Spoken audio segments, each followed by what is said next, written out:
Hello everyone, नमस्कार। आज हम बात करने वाले हैं फाइनेंस कमीशन के बारे में। आप सबने पिछले कुछ दिनों में फाइनेंस कमीशन पर बहुत सारे आर्टिकल्स और एडिटोरियल्स पब्लिश होते हुए तमाम अखबारों में देखे होंगे। आज की जो चर्चा है वो इसी बात से है कि जब से 16th फाइनेंस कमीशन का गठन हुआ है तब से लेकर ये लगातार चर्चा में बना हुआ है। सवाल यह है कि फाइनेंस कमीशन क्या करता है और किस तरीके से ये भारत में फिस्कल फेडरलिज्म या राजकोषीय संघवाद लाने का प्रयास करता है। फाइनेंस कमीशन के बेसिकली अगर हम देखें तो दो बड़े एस्पेक्ट्स बन सकते हैं। एक पॉलिटिकल एस्पेक्ट्स जिसमें हम फाइनेंस कमीशन का गठन देखते हैं कि किस तरीके से उसे कॉन्स्टिट्यूट किया जाता है, कॉन्स्टिट्यूशनल प्रोविजंस क्या हैं, और एक एस्पेक्ट या एक पहलू वो जो इसका इकोनॉमिक एस्पेक्ट है, यानी कि आर्थिक पक्ष, जहां पर हमें यह देखना है कि किस प्रकार केंद्र सरकार तमाम पूरे देश से किस तरीके से टैक्स को कलेक्ट करते हैं और राज्यों के साथ उन्हें किए गए वादों के अनुसार कितना पहुंचाते हैं।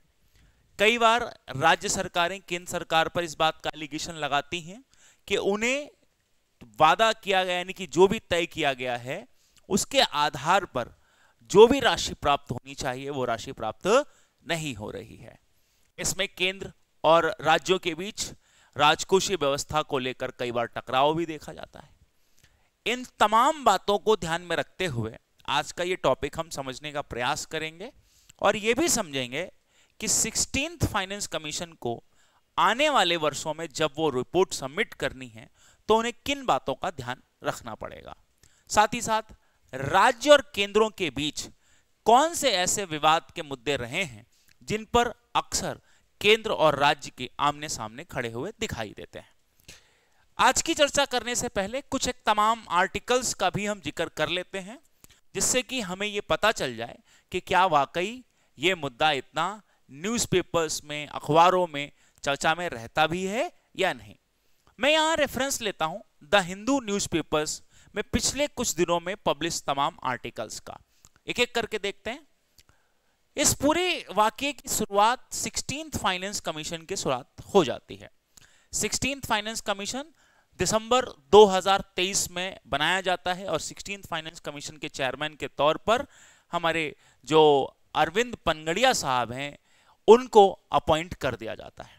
लेकिन कुछ दिनों के बाद ही फिर से एक आर्टिकल पब्लिश होता है जिसमें इस बात की भी पुष्टि कर दी जाती है कि फाइनेंस कमिश्नर यानी कि जो फाइनेंस कमीशन है उसके चेयरमैन के साथ साथ अदर मेंबर्स का जो पैनल होगा वो कौन होंगे। अब ये एक महीने के अंतराल में प्रोसेस होता है तो वापस से न्यूज़पेपर में चर्चा में आ जाता है, न्यूज में रहता है।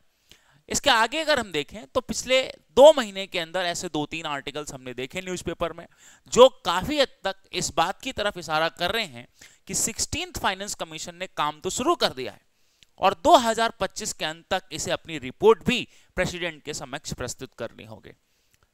जब 2025 में ये रिपोर्ट सौंपेंगे तो उससे पहले कौन से ऐसे मुद्दे हैं जिन पर इन्हें ध्यान रखने की आवश्यकता है। यहां पर कहा गया what is the agenda for 16th finance commission. जो हमारा 16th फाइनेंस कमीशन है उनका एजेंडा क्या है, किन किन चीजों पर उन्हें काम करना पड़ेगा या वो कौन सी चीजों को देख रहे हैं। What is the role of finance commission explained, और पूरा आर्टिकल 18 जुलाई को यह पब्लिश हुआ जिसमें बताया गया कि किस तरीके से फाइनेंस कमीशन काम करता है। तो मैंने यहां पर कुछ रेफरेंस इसलिए भी लिया कि आपको भी एक बात समझ में आ जाए कि क्या वाकई में फाइनेंस कमीशन चर्चा में है भी या नहीं, कि ऐसे ही कोई टॉपिक पढ़ा दिया गया। अब सवाल यह है कि फाइनेंस कमीशन कैसे बनता है, कौन मेंबर है, कैसे, इसका ना हम एक स्ट्रक्चर देखते हैं तब इसकी बात आगे करेंगे और फिर और पक्षों पर भी बात होगी। मैं थोड़ा टू द पॉइंट रहने की कोशिश करूंगा जिससे कि आपको क्रक्स डिलीवर हो सके। आते हैं सबसे पहले जब फाइनेंस कमीशन की बात आती है तो एज ऑफ नाउ हमारे पास 16th फाइनेंस कमीशन बनाया जा चुका है। 16वां वित्त आयोग किसकी अध्यक्षता में है तो आपको यह ध्यान रखना है 16th finance commission NITI Aayog के जो आपको ध्यान रखना है कि वाइस चेयरमैन रह चुके हैं और उनका नाम है श्री अरविंद पनगड़िया साहब और इनकी चेयरमैनशिप के अंदर प्रेसिडेंट साहब ने हमारा एक 16th फाइनेंस कमीशन गठन किया। लेकिन इसके अतिरिक्त इसमें 4 आपको और मेंबर्स भी दिखाई देते हैं, जो कि Ajay Narayan Jha and any George Matthew and Niranjan साहब, और फिर एक सौम्या कांति घोष। तो ये कुल मिलाकर 4 मेंबर्स आपको और दिखाई दे रहे हैं। तो कुल मिलाकर यहां पर 5 मेंबर्स होते हैं। और जो लेटेस्ट मैंने आपको बताया कि अभी 16 फाइनेंस कमीशन में कौन कौन मेंबर होगा। अब आते हैं इसके थोड़ा व्यवहारिक पक्ष पर, या हम कह सकते हैं कि कॉन्स्टिट्यूशनल प्रोविजंस क्या हैं, इसको लेकर थोड़ा उस पर भी डिस्कशन कर लिया जाए। अगर मैं बात करूं तो आर्टिकल 280 यानी कि आर्टिकल 280 क्या कहता है कि ऑन एवरी 5 years और अर्लियर यानी कि हर 5 वर्ष या फिर उससे पूर्व भी प्रेसिडेंट ऑफ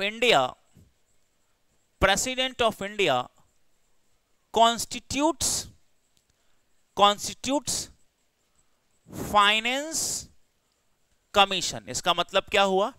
इसका सिंपल मतलब हुआ कि प्रत्येक 5 वर्षों पर या फिर पूर्व, ठीक है, उससे पहले ही 5 वर्ष या उससे पूर्व भी राष्ट्रपति वित्त आयोग का गठन करते हैं, ठीक है, गठन करते हैं। तो ये चीज हमें ध्यान रखनी है कि इसका जो प्रोविजन किया गया है वो प्रोविजन आर्टिकल 280 के तहत किया गया है। आर्टिकल 280 ये कहता है कि भारत में एक फाइनेंस कमीशन होगा। क्यों होगा आगे देखते हैं। To manage financial relation between centre या यूनियन एंड स्टेट गवर्नमेंट। तो हम क्या लिख सकते हैं यहां पर? हमें ध्यान रखना है कि इसका काम है केंद्र एवं राज्यों के बीच, ठीक है, केंद्र एवं राज्यों के बीच वित्तीय ठीक है संबंधों को क्या करना? मैनेज करना, ठीक है, का प्रबंधन करना, ठीक है, प्रबंधन करना। तो एक तरीके से हम ये कह सकते हैं कि हमारा कॉन्स्टिट्यूशन इस बात के बारे में बताता है एक फाइनेंस कमीशन होगा, और उस फाइनेंस कमीशन को प्रत्येक 5 वर्ष या उससे पूर्व भी बनाया जा सकता है, और ये काम प्रेसिडेंट ऑफ इंडिया की जिम्मेदारी पर छोड़ा जाता है। अब प्रेसिडेंट ऑफ इंडिया क्या करते हैं कि बेसिकली एक फाइनेंस कमीशन बनाएंगे जिससे सेंटर और स्टेट के बीच के जो फाइनेंशियल रिलेशन है वो ठीक रहे, है ना। सेंटर और स्टेट के बीच कई फाइनेंशियल रिलेशंस हो सकते हैं, एडमिनिस्ट्रेटिव हो सकते हैं, पॉलिटिकल हो सकते हैं, तो इकोनॉमिक भी तो हो सकता है। तो इकोनॉमिक एस्पेक्ट ठीक तरीके से चले, इसके लिए यहां पर इन्होंने ये व्यवस्था करी। अब फाइनेंस कमीशन जब बनाया जाएगा तो फाइनेंस कमीशन को कुछ काम भी सौंपेंगे, या जो फाइनेंस कमीशन का कॉन्स्टिट्यूशन या गठन करेंगे तो वहां पर आपको ध्यान रखना है कि हर 5 वर्षों में या उससे पहले भी कर सकते हैं। लेकिन आगे बढ़ें तो जब हम फाइनेंस कमीशन की बात करते हैं तो वहां पर आपको ध्यान रखना है कि इसके लिए भारत के अंदर कुछ क्वालिफिकेशंस यानी कि फाइनेंस कमीशन कैसे बनेगा। तो वित्त आयोग के लिए आपको ध्यान रखना है, इसमें कुछ मेंबर्स होते हैं और एक चेयरमैन होगा, ऑब्वियस सी बात है। तो चेयरमैन यानी कि जब इसको बनाया जाएगा तो इसमें एक चेयरमैन भी होंगे। चेयरमैन के लिए क्वालिफिकेशन का भी जिक्र किया गया है, योग्यता, और उनको क्या बताया गया है कि उन्हें पब्लिक अफेयर्स समझते हैं आप, सार्वजनिक मामलों की जानकारी होनी चाहिए, यानी कि वो ऐसी फील्ड से आने चाहिए जहां पर उन्हें देश के विभिन्न मुद्दों का ज्ञान हो, तभी तो वो ढंग से या बेहतर ढंग से एलोकेशन ऑफ रिसोर्स कर पाएंगे। इसके अतिरिक्त इसमें कई सारे मेंबर होते हैं, 4 मेंबर होंगे इसमें, मेंबर मतलब सदस्य, और उन सदस्यों के लिए एक क्वालिफिकेशन या योग्यता तय की गई है। क्या है वो योग्यता? तो पहली योग्यता हो सकती है कि या तो उन्हें हाई कोर्ट का जज होना चाहिए या फिर क्वालिफाइड होने चाहिए। क्वालिफाइड का मतलब उसकी वो योग्यता रखते हो, या तो वो हाई कोर्ट के जज हो या फिर एक मेंबर के साथ ये क्वालिफिकेशन है कि एक भाई या तो वो हाई कोर्ट में जज हो या फिर उसकी योग्यता रखते, बनने की योग्यता हो उसके अंदर। ठीक है।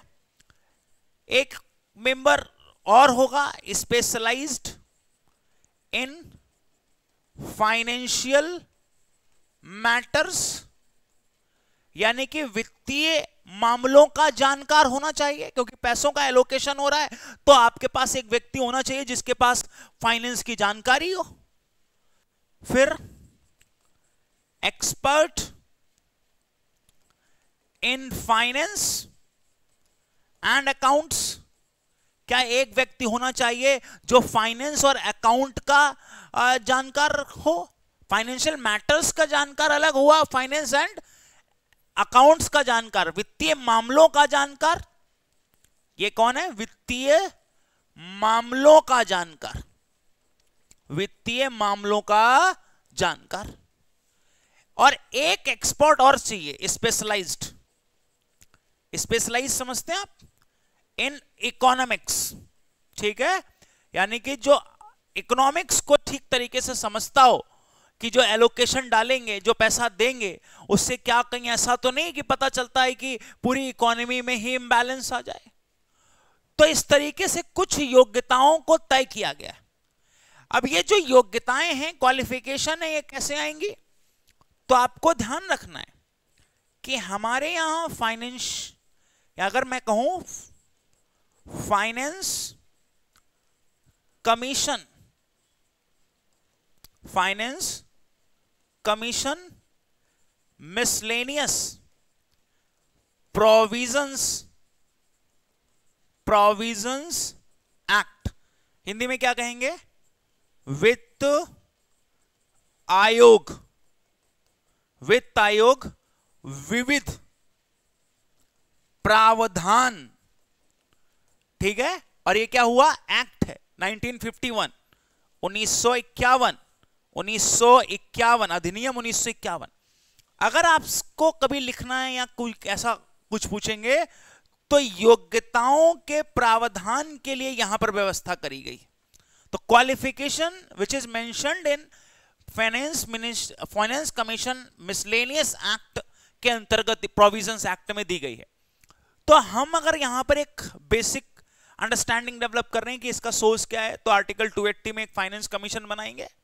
आर्टिकल 280 के तहत जो फाइनेंस कमीशन बनेगा उसे प्रेसिडेंट ऑफ इंडिया कॉन्स्टिट्यूट करेंगे। उसका काम एक दिया जाएगा कि मैनेज करिए आप फाइनेंशियल रिलेशन को सेंटर और स्टेट के बीच में, और सेंटर और स्टेट के बीच जब में फाइनेंस कमीशन मैनेज करेंगे तो वो मेंबर्स कौन होंगे, तो उसका भी provision finance commission miscellaneous provisions act में दिया गया और कहा गया कि एक चेयरमैन होगा और एक मेंबर होंगे 4। चेयरमैन की क्वालिफिकेशन बताई गई कि उसे पब्लिक अफेयर्स का जानकार होना चाहिए, सार्वजनिक मामलों का जानकार होना चाहिए। मेंबर्स के मामले में कहा गया कि एक व्यक्ति होना चाहिए जो हाई कोर्ट के में जज बनने की योग्यता रखता हो या हाई कोर्ट में जज हो, या फिर एक व्यक्ति ऐसा होना चाहिए जो फाइनेंशियल मैटर्स का जानकार हो, एक फाइनेंस एंड अकाउंट का जानकार हो, एक इकोनॉमिक्स का जानकार। तो अब आपको लग जाएगा कि ये बॉडी फाइनेंस के हिसाब से बनाई गई है कि वित्तीय मामलों की गहन जानकारी रखने वाले लोगों के लिए बॉडी काफी हद तक जरूरी है। एक प्रश्न कई दफे, हालांकि ऐसा प्रश्न बनना नहीं चाहिए आपसे, हालांकि प्रश्न तो यह भी पूछा गया है कि नीति आयोग ने कौन सी संस्था को रिप्लेस किया, तो प्रश्न कुछ भी बन सकता है। तो आपको ध्यान रखना है कि एक कॉन्स्टिट्यूशनल बॉडी है। कैसी बॉडी है? कॉन्स्टिट्यूशनल बॉडी है। अब कॉन्स्टिट्यूशनल बॉडी का मतलब होता है संवैधानिक निकाय है, संवैधानिक निकाय है। अगर आपसे पूछेंगे संवैधानिक निकाय क्या होते हैं, आप कहते हैं ना कि नहीं, मतलब कोई भी संस्था जिसका जिक्र संविधान के किसी अनुच्छेद या आर्टिकल में किया गया हो, तो ऐसी संस्थाओं को हम कॉन्स्टिट्यूशनल बॉडी कहेंगे। बहुत सिंपल क्लासिफिकेशन है, इसमें कोई वो नहीं है कि आपको अलग से डिफाइन करना पड़े। कोई भी संस्था जो संस्थान काम करती है संविधान के अनुरूप भी है लेकिन उसका कोई जिक्र संविधान में नहीं है तो वो संस्था संवैधानिक निकाय नहीं होगी, वो एक्स्ट्रा कॉन्स्टिट्यूशनल बॉडी होती है, गैर संवैधानिक निकाय बोलते हैं आप उसको, है ना। लेकिन आप उसे अनकॉन्स्टिट्यूशनल नहीं कहेंगे, एक्स्ट्रा कॉन्स्टिट्यूशनल कहेंगे। अनकॉन्स्टिट्यूशनल तो असंवैधानिक हो गया, और असंवैधानिक संस्थाएं भारत में नहीं हो सकती, है ना, नहीं हो सकती।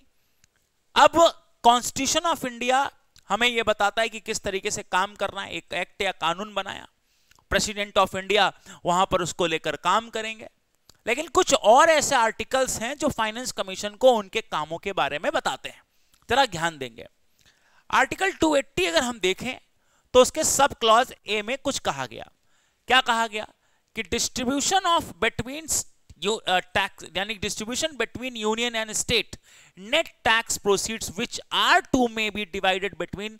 हाँ, अब देखो यहां पर क्या कह रहे हैं कि आर्टिकल 280 के क्लॉज 3 के सब क्लॉज ए में दिया है कॉन्स्टिट्यूशन के, ये कहता है कि जो भी टैक्स कलेक्ट होगा उसका टैक्स का जो भी डिवीजन करना है वो डिवीजन करने का जो तरीका है वो यहां पर फाइनेंस कमीशन बताएगा कि किस बेसिस पर ये पैसा डिस्ट्रीब्यूट होना है। एक तो ये काम हो गया कि जो नेट टैक्स प्रोसीड्स होंगे उन नेक्स्ट टैक्स प्रोसीड्स में कितना हिस्सा स्टेट को मिलना चाहिए, कितना सेंटर, इनके बीच डिस्ट्रीब्यूट करने का काम फाइनेंस कमीशन का है। फिर आर्टिकल 280 के clause 3 and sub clause B के साथ साथ आर्टिकल 275 में भी एक बात का जिक्र किया गया कि एक तो जो टैक्सेस कलेक्ट होकर आएंगे वो तो उनमें से ही कुछ पैसा हमारी राज्य सरकारों को मिलेगा, लेकिन इसके अलावा कुछ पैसा यहां पर स्टेट्स को, यानी कि कुछ पैसा यहां राज्यों को स्टेट्स को कैसे मिलेगा, एज अ ग्रांट्स मिलेगा। क्या मिलेगा?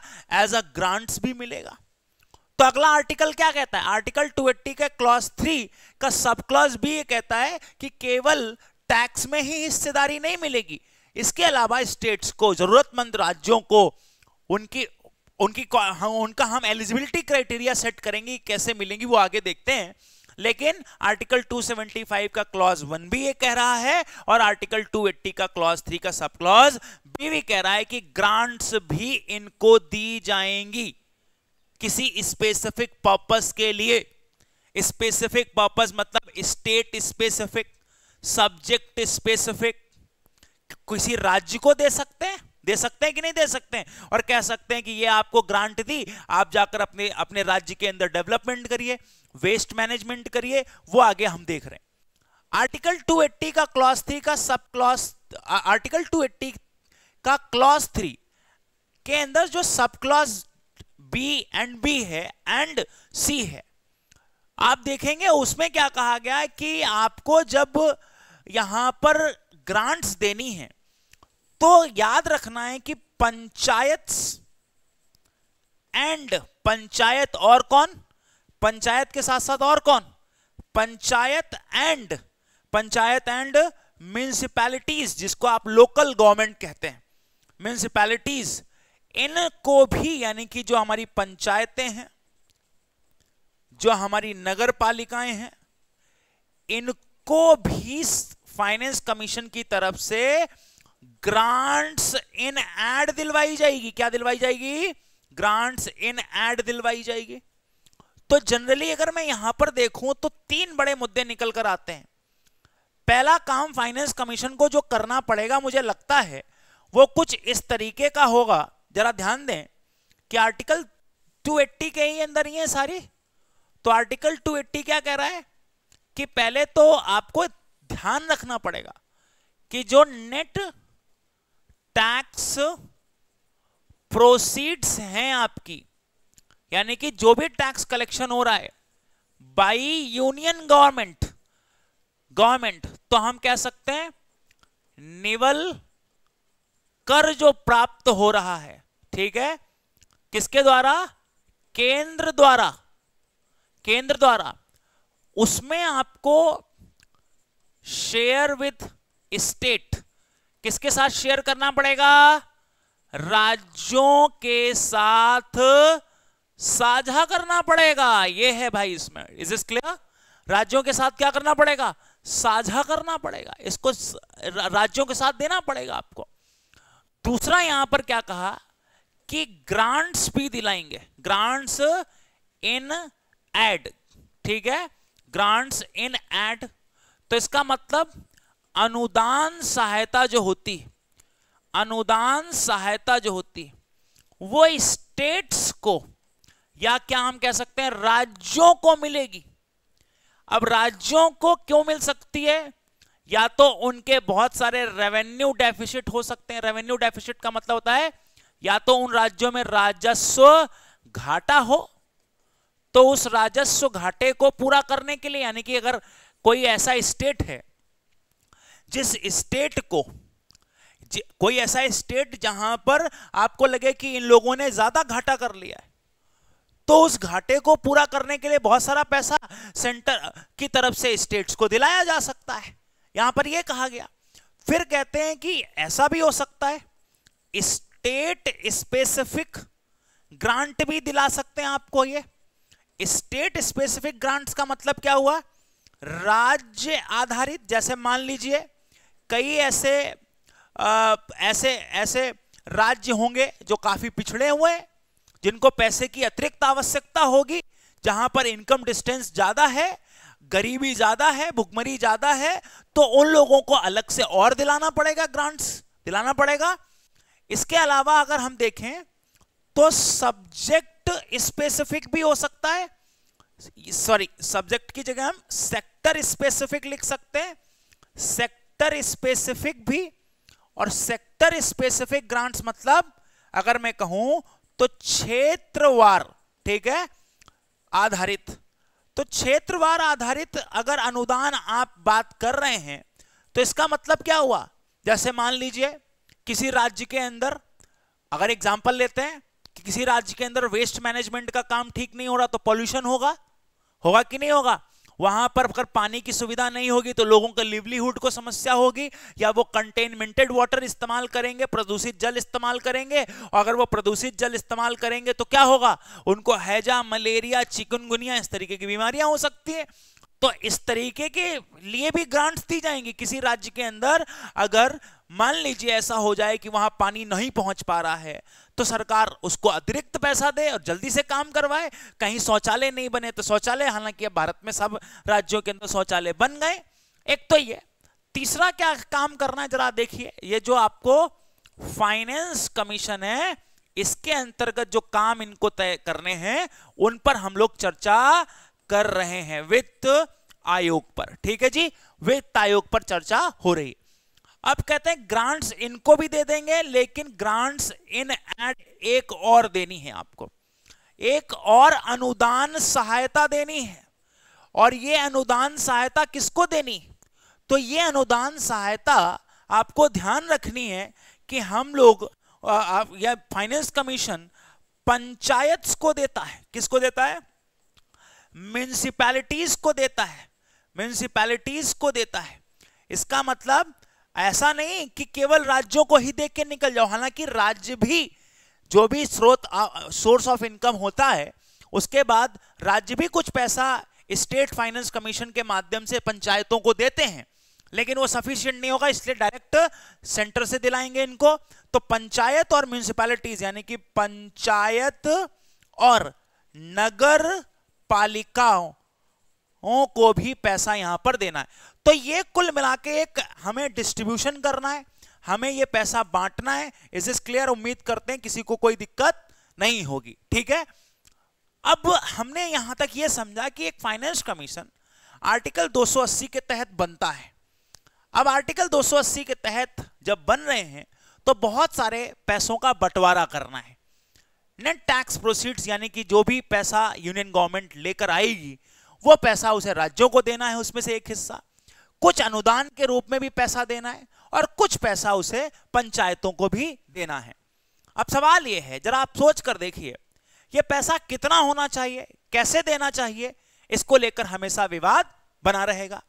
साथ ही साथ क्या ऐसा भी हो सकता है कि कई बार कुछ स्टेट तो सेंट्रल गवर्नमेंट पर यह बात का भी एलिगेशन लगा देंगे कि यहां पर राज्य सरकार, केंद्र सरकार राज्यों के साथ भेदभाव कर रही है, ऐसे राज्यों के साथ जहां पर केंद्र की सरकार नहीं है या दूसरी पार्टी की सरकारें हैं, ऐसे भी भेदभाव लगेंगे। तो इसलिए एक फेयर डिवोल्यूशन हो सके, सही या उचित तरीके का बंटवारा हो सके, आवंटन हो सके, इसीलिए फाइनेंस कमीशन की संकल्पना की गई। ठीक है, फाइनेंस कमीशन इसी उद्देश्य के साथ बनाया गया। थोड़ी और बातें करते हैं इसके ऊपर कि जब फाइनेंस कमीशन हमने बनाया तो क्या संविधान में कुछ और प्रोविजंस भी हैं? पहले हम थोड़े कॉन्स्टिट्यूशनल प्रोविजंस देखते हैं। कहते हैं एक आर्टिकल 270 है। कैसा आर्टिकल है? 270। क्या कहता है आर्टिकल 270? साफ साफ शब्दों में एक बात कहता है। क्या कहता है? कि जो भी नेट टैक्स प्रोसीड्स होंगी, ठीक है, जो भी नेट टैक्स प्रोसीड्स होंगी बाय यूनियन गवर्नमेंट, ठीक है, इसका मतलब केंद्र द्वारा अर्जित कर, ठीक है, अर्जित कर, ठीक है, कर संग्रह। तो करों का जो संग्रह होगा, जो भी आपका टोटल आ रहा है कर संग्रह, देख लीजिए आप, ठीक है। तो केंद्र द्वारा जो भी के अर्जित कर संग्रह है, ठीक है, आर्टिकल 270 क्या कहता है? कहता है कि उसे कलेक्ट करने का काम तो ठीक है, लेकिन उसे डिस्ट्रीब्यूशन किया जाएगा, ठीक है, वितरण राज्य एवं केंद्र के बीच, ठीक है। तो यहां पर हम लिख सकते हैं distribution between centre and state. अब देखो जी, मैंने पहले भी लिखी थी एक बात, यहां पर जरा देखो कि आर्टिकल 280 ये कहता है net tax proceed to union government. वो ये नहीं कहता कि पैसा कलेक्ट करके कहां से लाना, ये नहीं, बल्कि वो ये कहता है कि फाइनेंस कमीशन का काम है ये करवाना, ठीक है। वो ये नहीं कहता कि फाइनेंस कमीशन का काम है ये करवाना, बल्कि इसमें ये नहीं कहा गया है कि सेंट्रल गवर्नमेंट कलेक्ट करके लाएगी और पैसा बांटेगी। वो तो पहले ही कह दिया गया, आर्टिकल 270 में ही उस बात का जिक्र कर दिया गया, ठीक है, आर्टिकल 270 के अंदर ही उस बात का जिक्र कर दिया गया। अच्छा जी, कैसे किया गया? कहते हैं एक डिविजिबल पूल होगा। क्या होगा बेटा? डिविजिबल पूल, जिसको हम विभाज्य पूल बोलते हैं, ठीक है। विभाज्य पूल क्या है? जो भी नेट टैक्स प्रोसीड्स होंगी, ठीक है, यानी कि जो भी कर संग्रह होगा, निवल कर संग्रह। नेट टैक्स प्रोसीड क्यों लिखते हैं, ग्रॉस टैक्स प्रोसीड क्यों नहीं लिखते? सरकार को बहुत सारे लोग पैसा जमा करते हैं, लेकिन बहुत सारे लोग लास्ट में जब पैसा जमा करते हैं, तब लास्ट में अकाउंट सेटल होता है, तो बहुत सारे लोगों को पैसे में रिटर्न्स दिए जाते हैं। मतलब वो लोग अपना आईटीआर फाइल करेंगे, तो कई बार ऐसा होता है कि मान लीजिए किसी व्यक्ति के ऊपर 1 लाख का टैक्स बना और उसने 1,10,000 जमा कर दिया, तो गवर्नमेंट के पास जो ग्रॉस टैक्स कलेक्शन हुआ वो 1,10,000 का है, लेकिन वो गवर्नमेंट का नहीं है, गवर्नमेंट का तो 1 लाख है, तो उसे 10,000 उसे वापस भी करने पड़ेंगे विद इंटरेस्ट। तो जब वो वापस करेगी तो उसके पास नेट टैक्स बचेगा, और वही नेट टैक्स यहां। तो जैसे डिविजिबल पूल में नेट टैक्स प्रोसीड्स रखते हैं, एग्जांपल के लिए कौन कौन से टैक्स से बनेगा ये डिविजिबल पूल? आप ये समझ लो, ये एक बकेट है, और इस बकेट या बाल्टी के अंदर ही सारे टैक्सेस हैं। जैसे पर्सनल इनकम टैक्स, नाम सुना है आपने? निजी व्यक्तिगत कर जिसको आप बोलते हैं, व्यक्तिगत कर, है ना। फिर हम लिख सकते हैं कॉरपोरेशन टैक्स, जिसको बोला जाता है निगम कर, एंड और क्या बोल सकते हैं इसके अलावा?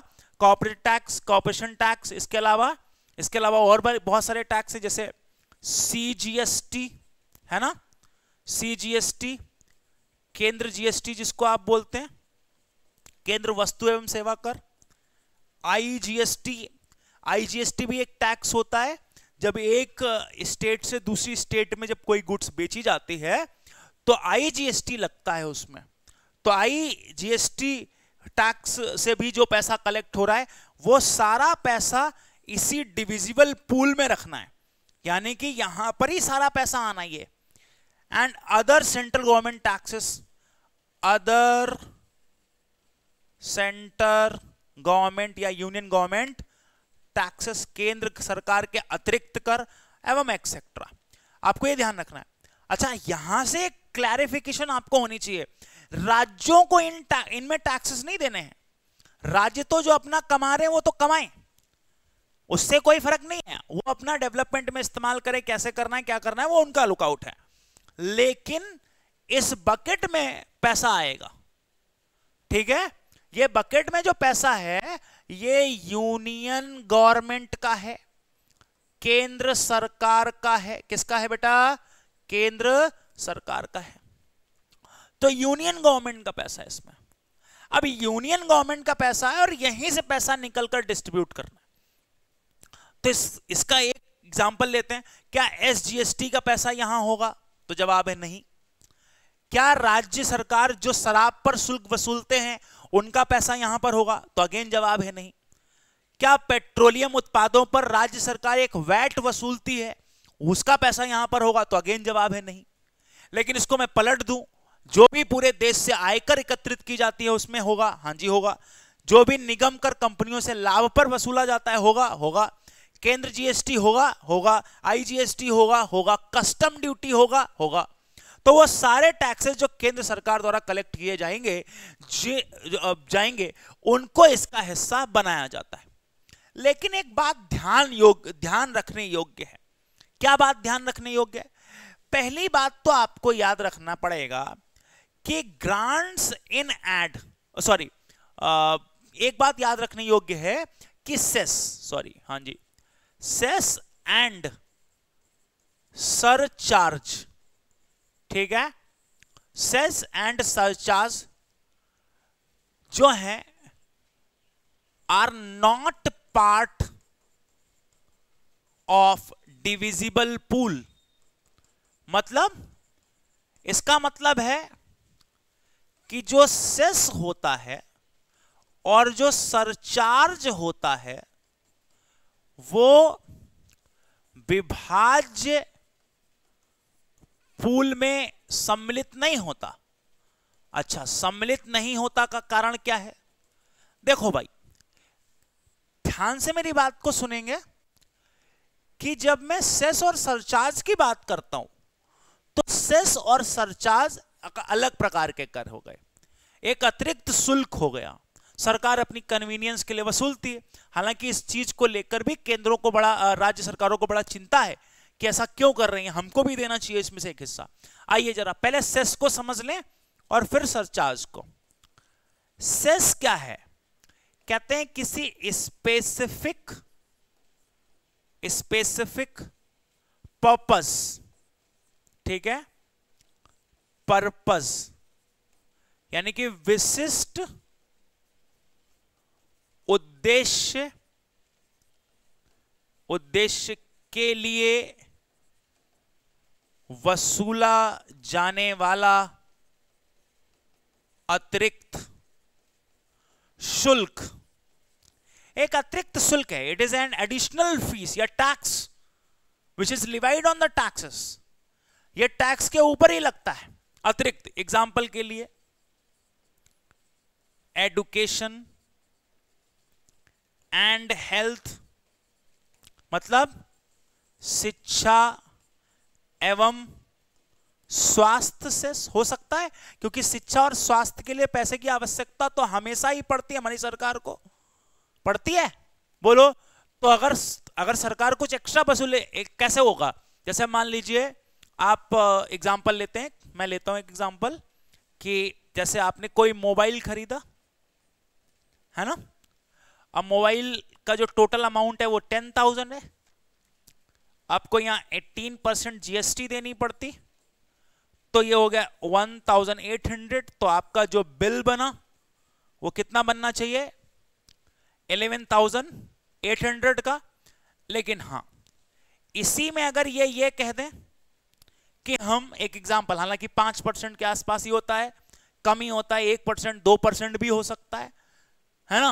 मान लो एक एग्जांपल लेता हूं मैं कि इन्होंने कहा कि 10% सेस भी लगेगा इस पर, तो ये जो 10% सेस है ये इस पर नहीं लगेगा, टैक्स तो इसी पर लगता है वैल्यू पर, वो इस पर लगेगा, तो 10% इसका कितना हुआ 180। तो अब आपको 11,800 रुपए नहीं पे करने, बल्कि 11,980 रुपए पे करने पड़ेंगे, आपको ये ध्यान रखना है। ये अतिरिक्त 180 रुपए वसूले गए, और ये जो एक्स्ट्रा 180 वसूले गए इनका यूज क्या है? पहली चीज तो ये पैसा 180 जो है वो डिविजिबल पूल में नहीं जाएगा, वो नहीं जाएगा डिविजिबल पूल में। ये कहां जाएगा? ये जो डिविजिबल पूल में नहीं जाएगा, बल्कि इसकी जगह पर ये जाएगा आपके सेंट्रल गवर्नमेंट के पास, और उसे इस पैसे को राज्य के साथ शेयर नहीं करना पड़ेगा। क्लियर है? चाहे आप एजुकेशन लगा लीजिए, या फिर आप स्वच्छता का भी एक कर लगा सकते हैं, कृषि कल्याण भी लगता है इंडिया में, है ना, इंफ्रास्ट्रक्चर सेस भी लगाते हैं, तो ऐसे कई सारे सेस लगाती हैं सरकारें, अतिरिक्त पैसा बनाने के लिए करती हैं ये काम। और अतिरिक्त पैसा जब बनेगा तो फिर उससे उसी का काम करेंगे जिसलिए लगाया गया, ऐसा राज्यों के साथ साझा नहीं करेंगे। बात खत्म। सिंपल है कि ये जो भी काम किया है ये राज्यों के साथ साझा नहीं होगा ये यहां पर। और मैंने क्या बोला कि पीछे अगर हम देखें, हमने क्या देखा कि यूनियन गवर्नमेंट जो भी टैक्सेस लगा रही है डिविजिबल पूल में डाल रही है, लेकिन यहां ऐसा नहीं है, यहां ऐसा बिल्कुल नहीं है। यहां जो पैसा है वो सेस अलग हो गया। सेस का मतलब हो गया कि ये किसी स्पेसिफिक पर्पस से टैक्स या एडिशनल टैक्स रेवेन्यू कलेक्ट करना है। इससे एक चीज और भी समझी जा सकती है, तो इसका मतलब ये टेम्परेरी हो सकते हैं, फॉर टाइम बीइंग हो सकते हैं। ऐसा नहीं है कि पूरे समय के लिए ही होंगे, हमेशा लगा रहेगा, नहीं। जैसे इन्होंने स्वच्छता सेस लगाया, जब स्वच्छता हो गई तो सेस हटा दिया, है ना। जैसे इन्होंने कृषि कल्याण सेस लगाया, कृषि का कल्याण हो गया, हालांकि भारत में कृषि का तो कल्याण ही हो चुका है, अब इस पर थोड़ा सुधारने की बात है, अब देखते हैं कैसे सुधरेगा। कृषि कल्याण है तो कृषि कल्याण हो गया, तो यहां पर इन सारी चीजों का प्रावधान किया गया है, ठीक है। अब इसमें एक जैसे सरचार्ज की बात करें कि सरचार्ज भी डिविजिबल पूल में नहीं है। सरचार्ज और सेस में कोई एक बड़ा फर्क है। सरचार्ज बेसिकली गवर्नमेंट की तरफ से एक तरीका है, ठीक है, टू जनरेट, ठीक है, additional revenue from high income group. सरकार क्या सोचती है? सरकार यह सोचती है कि जिनके पास बहुत पैसा है उनसे थोड़ा और पैसा ले ले, है ना। अगर मैं आपसे कहूं तो generate additional revenue from the income high income group, तो हम लिख सकते हैं उच्च आय वर्ग के लोगों से अतिरिक्त क्या करना है बताओ? अतिरिक्त राजस्व संग्रह करना है ना। तो अतिरिक्त राजस्व संग्रह अतिरिक्त करना है।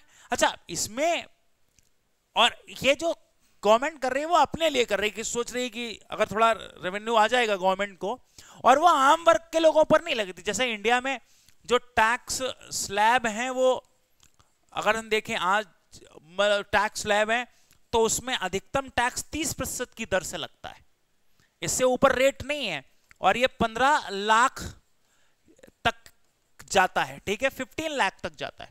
15 लाख के ऊपर 30% की टैक्सेस है। जितनी भी रेट्स होंगी आप उसके बाद 10 लाख कमा लो, 15 लाख है, 20 लाख कमा लो, 25 लाख कमा लो, 30 लाख कमा लो, 40 लाख कमा लो, फर्क नहीं पड़ता उससे, आपको बस 30%। लेकिन जब आप 50 लाख से ऊपर जाओगे तो गवर्नमेंट को लगेगा कि अब ये ज्यादा, 50 लाख का मतलब हो गया कि आपकी आय महीने की 4 लाख से ज्यादा है, तो फिर सरकार को ऐसा लगता है कि इससे हमें एक एक्स्ट्रा रेवेन्यू, एक्स्ट्रा इनकम लेनी पड़ेगी, है ना, एक्स्ट्रा पैसा लेना पड़ेगा। तो यहां पर वो 30% के टैक्स के बियॉन्ड फिर टैक्स का लगे। और ये भी आपको ध्यान रखना है कि जैसे मैंने बताया ये भी टैक्स ऑन टैक्स है, कर कर के ऊपर लगता है ये, ठीक है।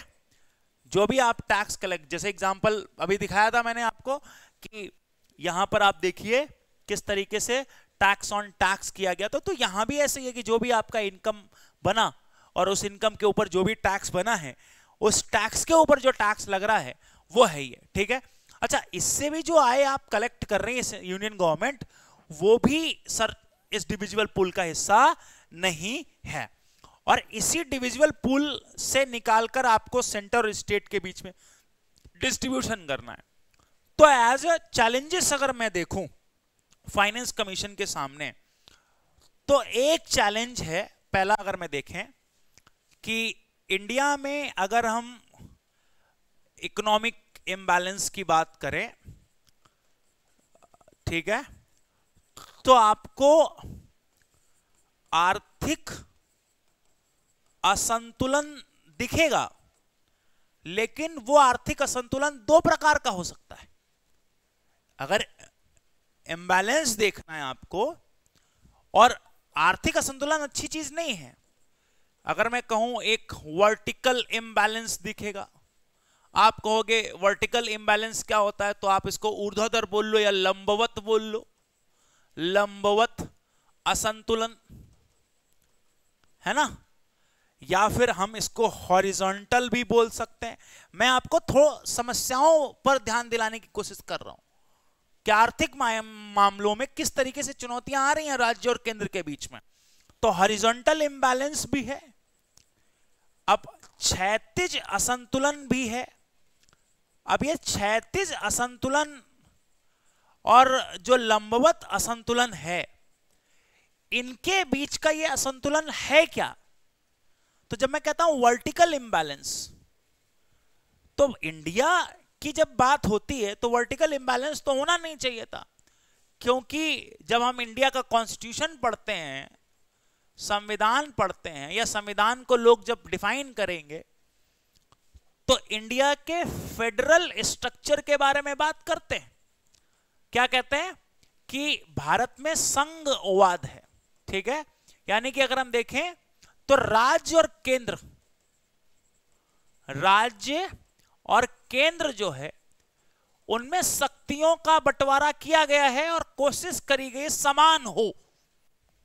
कैसी हो? समान हो। और जब शक्तियों का बंटवारा हुआ तो जो विषयों का बंटवारा भी हमने किया, वो भी आपने पढ़ा होगा कि विषयों का बंटवारा करने के लिए भारत में एक अलग से अनुसूची बनाई गई, जिसके अंतर्गत केंद्र सूची, राज्य सूची और समवर्ती सूची रखे गए। अगर मैं इसको कंपेयर करूं अमेरिका के कॉन्स्टिट्यूशन से, भारत के अंदर हमेशा भारत का संघवाद या जो ये फेडरलिज्म है, ये ऐसा पॉइंट ऑफ डिस्कशन क्यों होता है? और कई बार घूम फिर के बस एक ही स्टेटमेंट सुनने में आती है कि भारत का जो संघवाद है या फेडरलिज्म है, वो आपको यूनिटरी बायस दिखाई देता है, यानी कि घूम फिर कर शक्तियां जो हैं वो केंद्र के पास ज्यादा चली जाती। और यहां भी ऐसा ही है।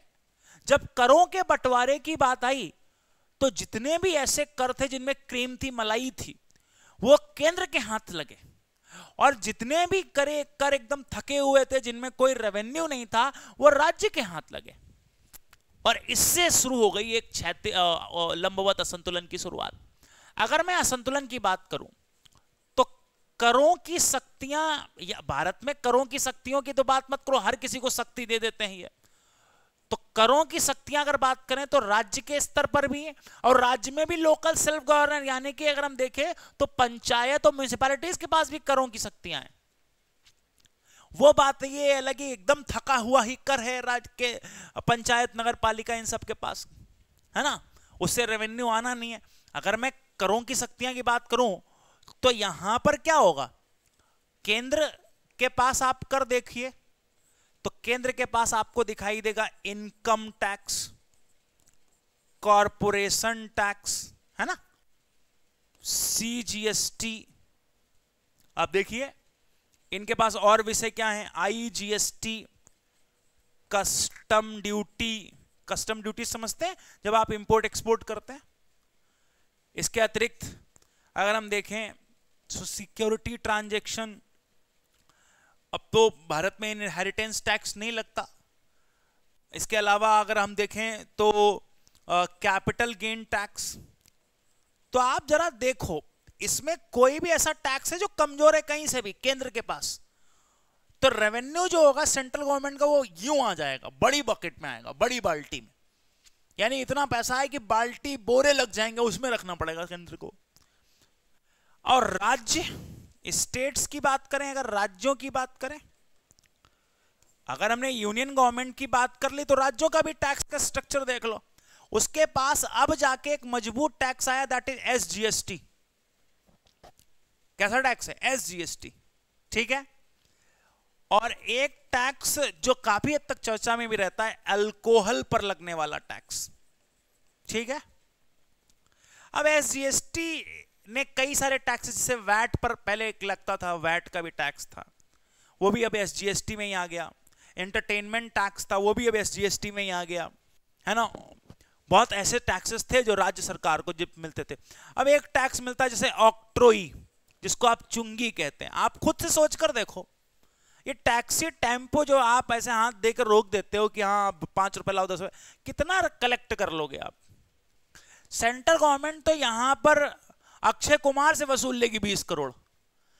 अब बताओ 20 करोड़ रुपए वसूलने के लिए ऑक्ट्रोई सालों साल काम करेगी, 20 करोड़ रुपए नहीं आएंगे उसको, है ना। तो अब टैक्स का जो सब्जेक्ट भी मिला एग्रीकल्चर।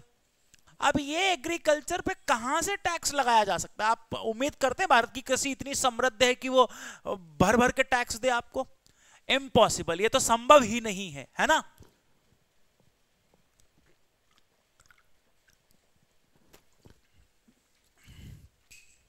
सॉरी, हाँ। तो एग्रीकल्चर पर तो टैक्स कहां से मिलने वाला है? उतना टैक्स नहीं मिलेगा, केंद्र को भर भर के टैक्स मिलेगा। तो अब आप सोचो, इधर केंद्र को टैक्स जो मिल रहा है वो भारी हो गया, बहुत ज्यादा हो गया। यानी कि टैक्स, अगर मैं कहूं कि कलेक्शन की बात करूं, तो केंद्र का जो टैक्स कलेक्शन है उसका टावर ये सेंट्रल गवर्नमेंट। अब छोटे मोटे टैक्स कलेक्ट करेंगे तो राज्यों का टैक्स कलेक्शन टावर क्या है? ये। तो आप देखिए इन दोनों के बीच का डिफरेंस हो गया कि नहीं? आप देखो कितनी डिफरेंस हो गई। तो इसे बोलते हैं इम्बैलेंस। और ऐसे में स्टेट गवर्नमेंट का सेंटर को कहना जायज है कि जब आप शक्तियों का बंटवारा कर रहे थे तो कैसी शक्ति बांट दी आपने? राज्य को तो कुछ पैसा ही नहीं आता है, सारा पैसा सेंट्रल गवर्नमेंट ले जाता है, यहां तक कि हमारे राज्यों से भी ले जाता है। हमारे राज्य के लोग खूब पैसा कमाते ही आपको टैक्स दे देते हैं, हमारे राज्यों की कंपनियां खूब टैक्स पैसा कमाती हैं, आपको टैक्स दे देती हैं, हमारे राज्य में रहने वाले लोग शेयर को बेचते खरीदते, आपको पैसा। अरे तो फिर आप कैसे चलेगा? तो फिर यहां पर इस असंतुलन को कम कर सकते हैं हम। कैसे? एक तरीका अगर मैं आपको दिखाऊं कि दो अलग अलग मीनार्स हैं, यानी टावर्स हैं, इनका टैक्स कलेक्शन इतना है, इनका इतना है, तो एक काम करो ना, इसमें से ये वाला हिस्सा इनको दे दो। तो अगर इनको मैं इतना दे दूंगा, ये आप ध्यान से दो, इनको दे दो, तो क्या लगभग संतुलन बनने का प्रयास होगा? यस।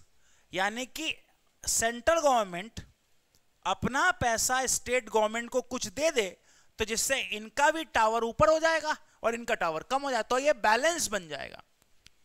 बैलेंस बनेगा, यानी कि सेंट्रल गवर्नमेंट इतना कमाया है तो दे देना कुछ, और जब वो देगी तो इसे कहेंगे वर्टिकल डिवोल्यूशन। अब सवाल है कि हर बार एक ही सवाल है कि कितना दे दें, कौन दिलवाएगा, कौन कहेगा? तो फाइनेंस कमीशन बताए कि कितना देना है। सेंटर के पास सेंटर और स्टेट के बीच का ये असंतुलन कैसे दूर होगा, कैसे इसको इम्बैलेंस को बैलेंस में बदल पाएंगे? तो फाइनेंस कमीशन कोई फॉर्मूला दे। इसको बोलते हैं वर्टिकल इम्बैलेंस। और जब वर्टिकल इम्बैलेंस को दूर करना है तो वर्टिकल डिवोल्यूशन करना पड़ेगा, यानी कि यहां से कुछ पैसा यहां देना पड़ेगा, लंबवत आपको क्या करना पड़ेगा? हस्तांतरण करना पड़ेगा। तो अभी हाल ही में जब मैं अगर बात करूं, ध्यान से सुनिए, अभी वर्तमान में क्या चल रहा है, तो आपको ध्यान रखना है कि 15th finance commission, 15th finance commission मतलब वित्त आयोग। अब ये जो वित्त आयोग है, 15वां वित्त आयोग, इसकी अध्यक्षता की थी,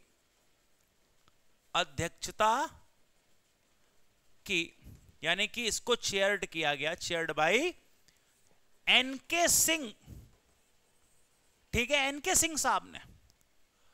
और फाइनेंस कमीशन 2017 में प्रेसिडेंट ऑफ इंडिया ने कॉन्स्टिट्यूट किया। आपको अभी बताया था मैंने कि राष्ट्रपति गठन करते हैं। तो इस बार क्या हुआ, 2 रिपोर्ट्स आई, एक इंटरिम रिपोर्ट और एक आई फाइनल रिपोर्ट। और जो इंटरिम रिपोर्ट थी वो केवल 1 साल के लिए 2020-21 के लिए रही, और इस बार जो रिपोर्ट आई 2021 से 2026 के लिए रही, 5 साल। तो 2 रिपोर्ट इन्होंने तय करी, और इन दोनों रिपोर्ट्स में इन्होंने वर्टिकल डिवोल्यूशन बताया। इन्होंने क्या बताया, वर्टिकल, अंतरिम रिपोर्ट भी आई और अंतिम रिपोर्ट भी आई। वर्टिकल डिवोल्यूशन यानी कि लंबवत हस्तांतरण बताया। क्या बताया लंबवत हस्तांतरण? इन्होंने कहा कि लंबवत हस्तांतरण का एक तरीका है कि अगर हमें चाहिए तो, और वर्तमान में वही सिफारिश लागू की गई है, 2017 में बना, लगभग 2020 में रिपोर्ट इन्होंने दी, और 1 साल के लिए फिर लागू हुई, फिर 5 साल के लिए बाद में दी। तो इस रिपोर्ट ने हमें एक बात बताई कि अगर वर्टिकल इंबैलेंस करना है, रिड्यूस करना है, केंद्र और राज्य के बीच का वो जो आपका कम हो रहा है, या केंद्र और राज्यों के बीच जो समस्या आ रही है उसका निपटान करना है, कैसे होगा? तो उन्होंने कहा कि एक काम कर सकते हैं कि सेंटर गवर्नमेंट को अपनी जो भी डिविजिबल पूल है, ठीक है, क्या बता रहे हैं कि जो भी हमारा डिविजिबल पूल है, विभाज्य पूल है, उस विभाज्य पूल में से आपको ध्यान रखना है 41% शेयर जो है, 41% शेयर स्टेट्स को मिलना चाहिए, राज्यों को, और 59% शेयर जो है, 59% शेयर सेंटर गवर्नमेंट को मिलना चाहिए, केंद्र सरकार को। तो याद करिए, डिविजिबल पूल में जो भी पैसा है, और ये कौन से हिसाब से, 15th फाइनेंस कमीशन के हिसाब से बता रहा हूं मैं आपको, 15th फाइनेंस कमीशन यानी कि 15वें वित्त आयोग के अनुसार की सिफारिश से बता रहा हूं। उन्होंने ये कहा कि आप क्या करो कि केंद्र को बोलो कि जो भी पैसा आएगा, और ये कौन से पीरियड के लिए, 2021 से 2026 तक यही लागू होगा, केंद्र सरकार यही फॉलो करेगी। अब सवाल यह है कि क्या केंद्र सरकार जो भी ये बताएंगे उसे मानना अनिवार्य है? तो कॉन्स्टिट्यूशन क्या कहता है, मैं साइड में लिख देता हूं, उस पर मैंने चर्चा नहीं करी तो यहां लिख देता हूं कि फाइनेंस कमीशन क्या करता है, submits report to president of India. President of India क्या करते हैं, वित्त आयोग अपनी रिपोर्ट राष्ट्रपति को सौंपता है, ठीक है, राष्ट्रपति को सौंपता है। ये पता है फाइनेंस कमीशन जो भी रिपोर्ट, अभी देखिए याद करिए, मैंने कहा अभी 16th फाइनेंस कमीशन बनाया गया, और वो 16वां वित्त आयोग अपनी जो भी रिपोर्ट 2025 में देगा वो राष्ट्रपति को दे देगा, और उसका काम खत्म हो जाएगा। अब केंद्र का काम है कि वो रिपोर्ट को लागू करे, ना करे, मतलब ना करे, ऐसा भी हो सकता है। यस, फाइनेंस कमीशंस की जो रिकमेंडेशन है बेटा, वो नॉन बाइंडिंग होती है। क्या होती है? गैर बाध्यकारी। अच्छा, ओके, तो इसका मतलब जो अनुशंसाएं हैं, अनुशंसा हैं, वो कैसी होंगी? गैर बाध्यकारी होंगी। और अगर गैर बाध्यकारी हैं तो क्या ऐसा हो सकता है कि फाइनेंस कमीशन की बात मानी जाए या ना मानी जाए? हाँ, बिल्कुल हो सकता है। या ऐसा भी हो सकता है कि सेंटर को वो बोले कि 41% दो और वो कहे हाँ हाँ देंगे लेकिन कम दे दे, ऐसा कर सके। बिल्कुल केंद्र सरकार के पास ये अधिकार है। ठीक है, उम्मीद करते हैं इतनी बातें आपको समझ में आ गई होंगी। तो वर्टिकल डेवोल्यूशन में पिछले कुछ सालों में या पिछले कुछ फाइनेंस कमीशन ने क्या क्या सुझाव दिए, जरा देखते हैं। पहला, अगर मैं 11th फाइनेंस कमीशन की बात करूं तो 11वें वित्त आयोग ने कहा कि सेंट्रल गवर्नमेंट को 29, अब देखो यहां पर जो भी परसेंटेज लिखा है वो डिविजिबल पूल का परसेंटेज लिखा है, विभाज्य पूल का परसेंटेज लिखा है। मतलब सिंपल है कि 11वां वित्त आयोग ये कह रहा था कि आपको 100 में से 29.5% स्टेट्स को देना है, तो पहले कम देना पड़ता था। फिर 12वें फाइनेंस कमीशन ने कहा नहीं, राज्यों को भी डेवलपमेंट की जरूरत होती है, इसलिए इसे और बढ़ाइए आप। तो फिर उन्हें 30.5% सजेस्ट किया। 13th फाइनेंस कमीशन ने इसे और बढ़ा दिया और इसे कर दिया 32। अब आप कहेंगे ऐसे करके तो ये बहुत बढ़ाते ही चले जा रहे हैं। 14th फाइनेंस कमीशन आया तो उसने इसको एकदम ड्रास्टिकली बढ़ा दिया और उसने कहा हमें ये चीज समझनी पड़ेगी कि राज्यों को विकास के लिए फंड या निधि की आवश्यकता है, अन्यथा उन्हें केंद्र सरकार के द्वारा चलाई जा रही स्कीमों पर ही निर्भर होना पड़ेगा। इसलिए राज्यों को अधिक स्वायत्तता, ऑटोनोमी मिल सके, उनके पास एक वित्तीय संसाधन हो, यानी कि फाइनेंशियल रिसोर्सेज हो जिसका यूज करके वो बेटर एग्जीक्यूशन कर सकें, इसलिए उन्हें अधिक वित्त देना चाहिए। तो 14th फाइनेंस कमीशन में 42 कर दिया।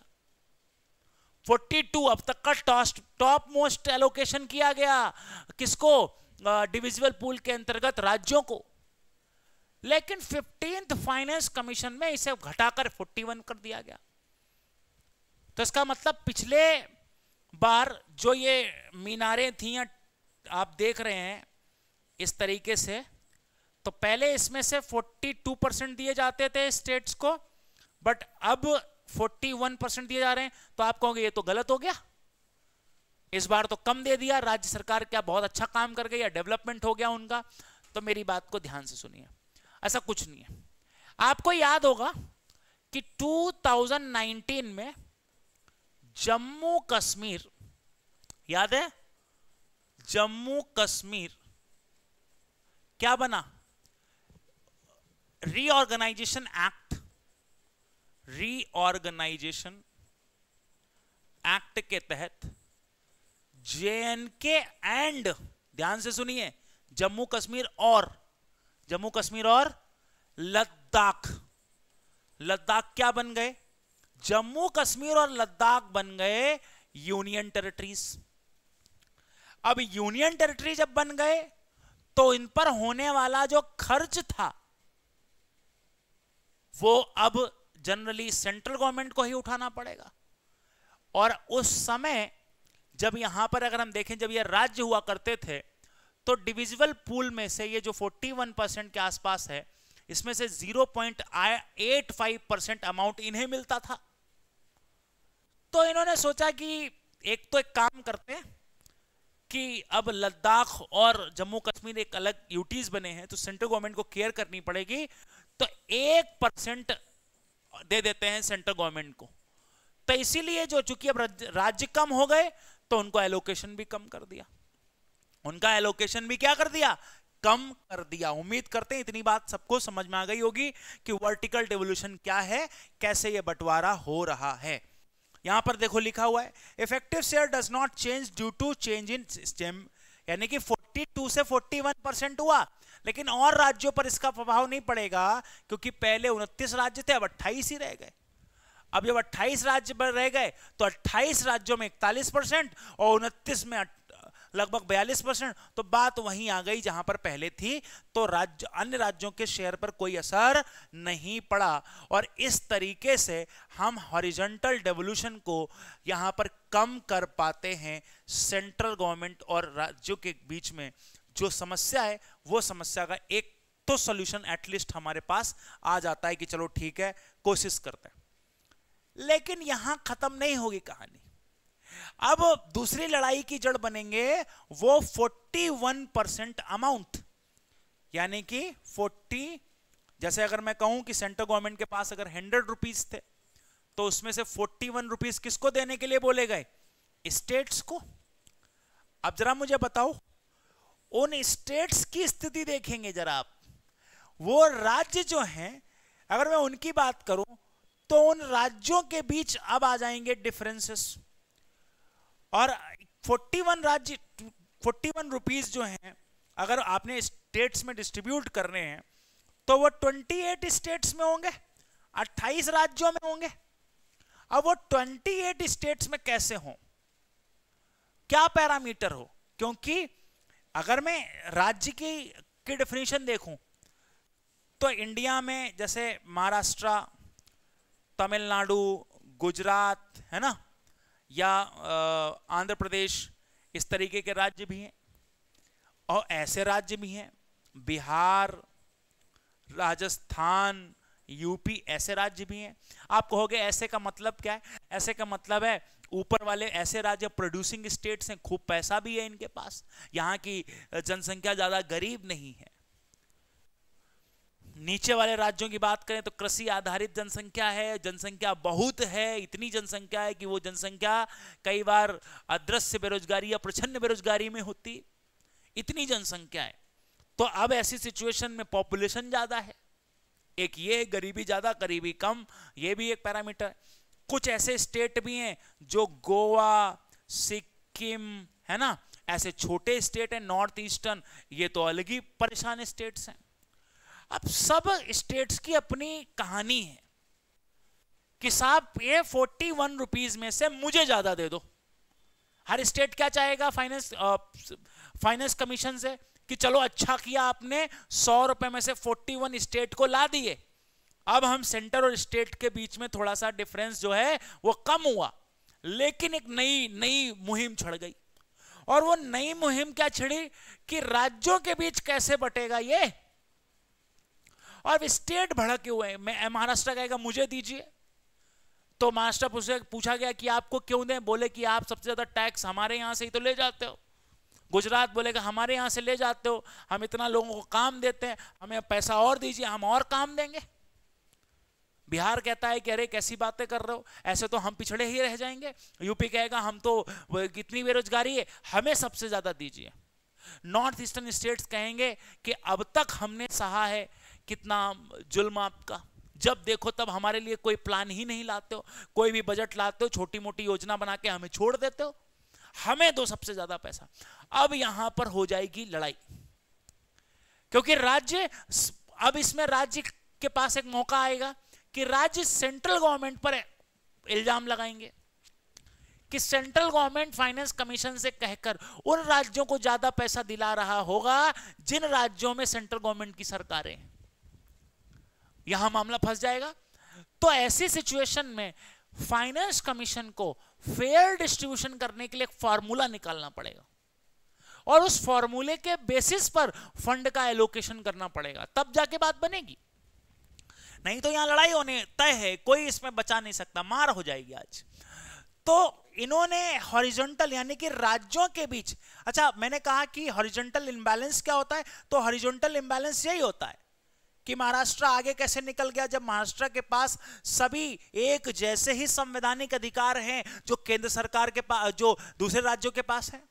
तो इसका मतलब कहीं तो अनदेखी हुई है बिहार की और यूपी की, है ना। तो सबको समान लाना है, प्रयास ये करना है। तो एक फॉर्मूला फाइनेंस कमीशन ने सूझा। पहला फॉर्मूला जो 14th फाइनेंस कमीशन को सूझा था वो कुछ ऐसा है। उन्होंने कहा कि ये 41 रुपीज हम डिस्ट्रीब्यूट करेंगे, तरीका निकालेंगे। 14th फाइनेंस कमीशन ने 4 पैरामीटर लिए। उन्होंने कहा कि इसका 50% अमाउंट डिस्ट्रीब्यूट होगा इनकम डिस्टेंस यानी कि पॉवर्टी के आधार पर, इनकम के आधार पर, कि जिन राज्यों को कम इनकम है उन्हें इसका 41% पैसा उनको चला जाएगा, देखो उनको प्रायोरिटी दी जाएगी, ठीक है।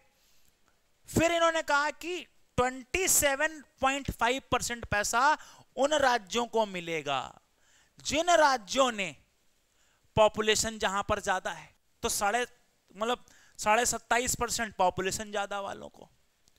फिर क्या कहा कि 7.5% पैसा उनको भी मिलेगा जो फॉरेस्ट और इकोलॉजी में ठीक काम कर रहे हैं, यानी कि पर्यावरण बचाने पर अच्छा काम कर रहे हैं, तो चलो उनको एक रिवॉर्ड मिलना चाहिए। एरिया क्षेत्रफल के आधार पर भी मिलेगा भाई, जिनका बड़ा एरिया तो उन्हें ज्यादा पैसा मिलेगा।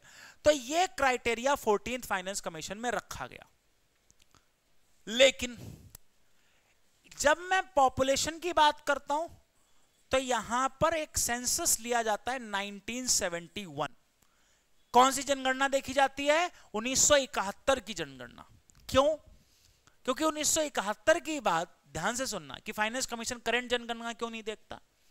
अगर एग्जांपल लें तो 1971 के बाद बहुत सारी गवर्नमेंट्स ने, स्टेट गवर्नमेंट्स ने फैमिली प्लानिंग या पॉपुलेशन कंट्रोल को लेकर बहुत सारे मुहिम चलाए, और कई साउथ के स्टेट्स, यानी कि अगर मैं बात करूं कई दक्षिण भारत के जो राज्य हैं, उन राज्यों ने अपनी जनसंख्या को नियंत्रित कर लिया। अब जरा सोचिए, अगर यहां पर पॉपुलेशन 2011 की ले ली जाए तो साउथ के राज्यों की जनसंख्या कम हो जाएगी, तो उन्हें पैसा कम मिलेगा। और यूपी जैसे राज्यों की जनसंख्या, बिहार जैसे राज्यों की जनसंख्या काफी तेजी से बढ़ी तो उन्हें ज्यादा पैसा मिल जाएगा, और यहां ये बवाल हो जाएगा। तो इसलिए 1971 की जनसंख्या, जब जनसंख्या पर उतना ध्यान नहीं दिया गया, वही जनसंख्या को आधार बनाकर लेते थे। लेकिन 15वें वित्त आयोग में यह बात निकलकर सामने आ ही गई। जब मैं 15वें वित्त आयोग की बात करूं तो वहां पर यह चीज हुई कि 15th फाइनेंस कमीशन ने कहा कि भाई हम, ध्यान रखना, हम पॉपुलेशन का जो बेस ईयर है वो चेंज करेंगे और लाएंगे 2011, यानी कि पॉपुलेशन या सेंसस जो साल लेते हैं। एक सेकंड पानी पी लेता हूं साहब।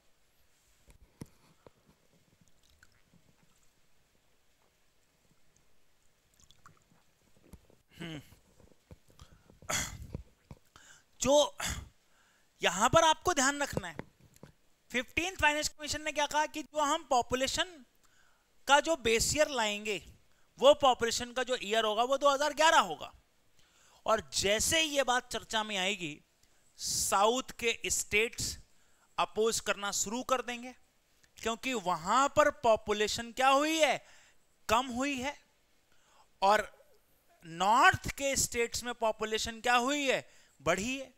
तो इससे यह बात पता चल जाएगी कि अब जो फाइनेंस कमीशन होगा वो ज्यादा पैसे दे देगा। अभी तो ये तो साउथ के स्टेट्स को जहां पर पॉपुलेशन कंट्रोल करने का एक रिवॉर्ड मिलना चाहिए, तो ये तो पनिशमेंट हो जाएगी। बोलो क्या हो जाएगी? पनिशमेंट। तो इसीलिए साउथ के स्टेट्स ने यहां पर अपोज करना शुरू कर दिया। लेकिन 15th फाइनेंस कमीशन ने इन सभी मुद्दों को ठीक तरीके से समझा, और उन्होंने क्या कहा कि आप चिंता मत करिए, हम उन स्टेट्स को भी रिवॉर्ड देंगे जिन्होंने जनसंख्या के नियंत्रण पर काम किया। और 15th फाइनेंस कमीशन में अब ये जो 41 रुपीज हैं, इनको बांटने का तरीका क्या निकाला कि पॉपुलेशन पर पैसा मिलेगा केवल 15%, ठीक। एरिया पर पैसा मिलेगा 15%, ठीक।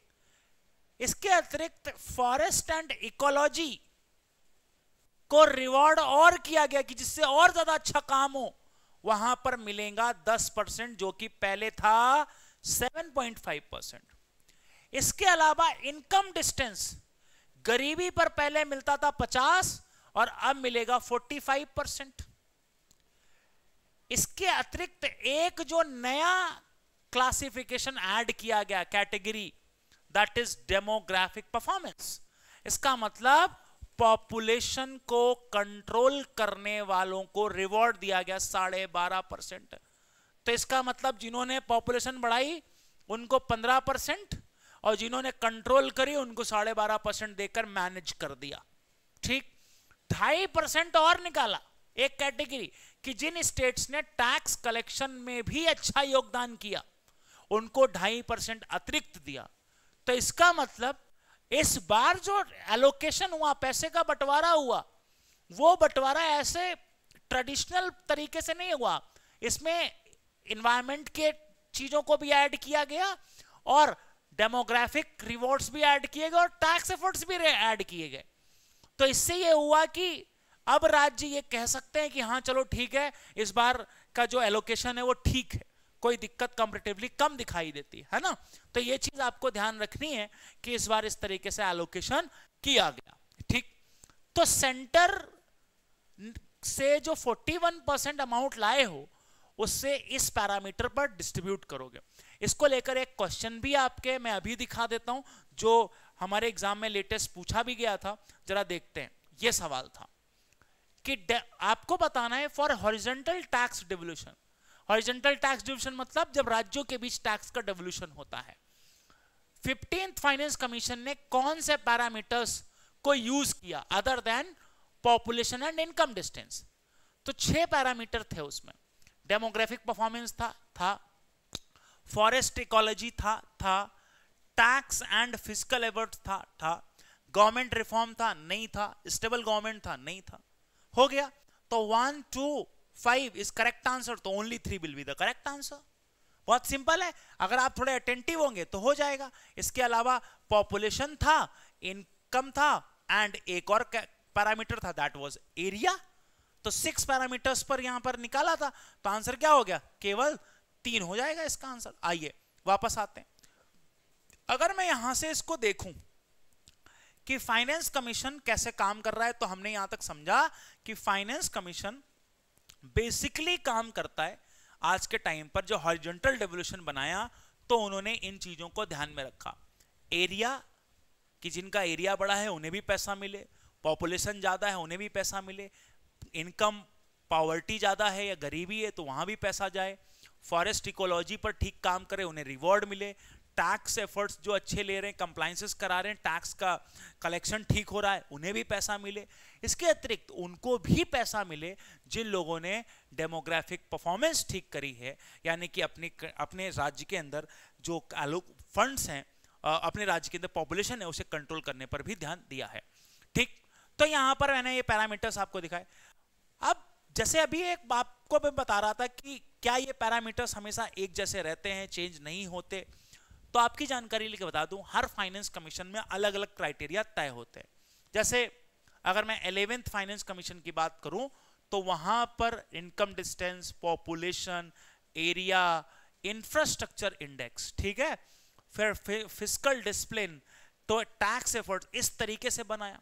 अगले में 12th फाइनेंस कमीशन में चेंज कर दिया, है ना, उसमें इंफ्रास्ट्रक्चर इंडेक्स को हटा दिया, ऐसे कर दिया।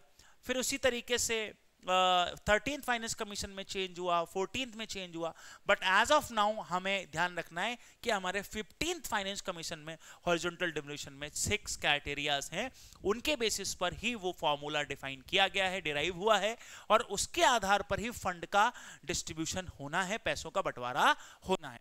ये जो भी स्लाइड्स आपको दिखाई जा रही हैं, इसलिए कहते हैं न्यूज़पेपर को ठीक ढंग से पढ़ना बहुत जरूरी है। अगर आप न्यूज़पेपर ठीक तरीके से पढ़ते हैं तो फिर आपको कोई टेंशन की बात नहीं होगी। ये सारी बातें हमारे न्यूज़पेपर में भी आती हैं, है ना। अब जैसे मैं आपको ये दिखाता हूं कि स्टेट और सेंटर के बीच आपका पैसा डिस्ट्रीब्यूट हुआ, ठीक है। कई बार हमें पता नहीं होता कि हम कहां से पढ़ें। जैसे इस तरीके की अगर हम साइट्स देखें तो इन साइट्स पर भी हमारे लिए बहुत सारी चीजें अवेलेबल होती हैं। तो यहां पर आप देखिए 13, 14, 15 फाइनेंस कमीशन यहां बताया गया है।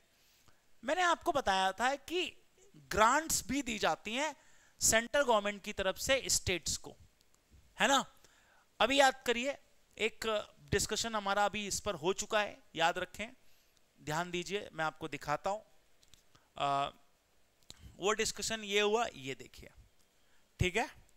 क्या डिस्कशन हुआ? मैंने कहा कि ग्रांट्स दी जा सकती हैं, ठीक, किस किस चीजों के लिए? रेवेन्यू डेफिसिट के लिए, स्टेट स्पेसिफिक, सेक्टर स्पेसिफिक और पंचायत के लिए। तो 15th फाइनेंस कमीशन ने क्या कुछ ऐसा किया है हमारे लिए? जरा ध्यान देते हैं। अगर मैं इस रिपोर्ट को देखूं तो एक एक करके हम पहले देखेंगे कि क्या ग्रांट्स दिए।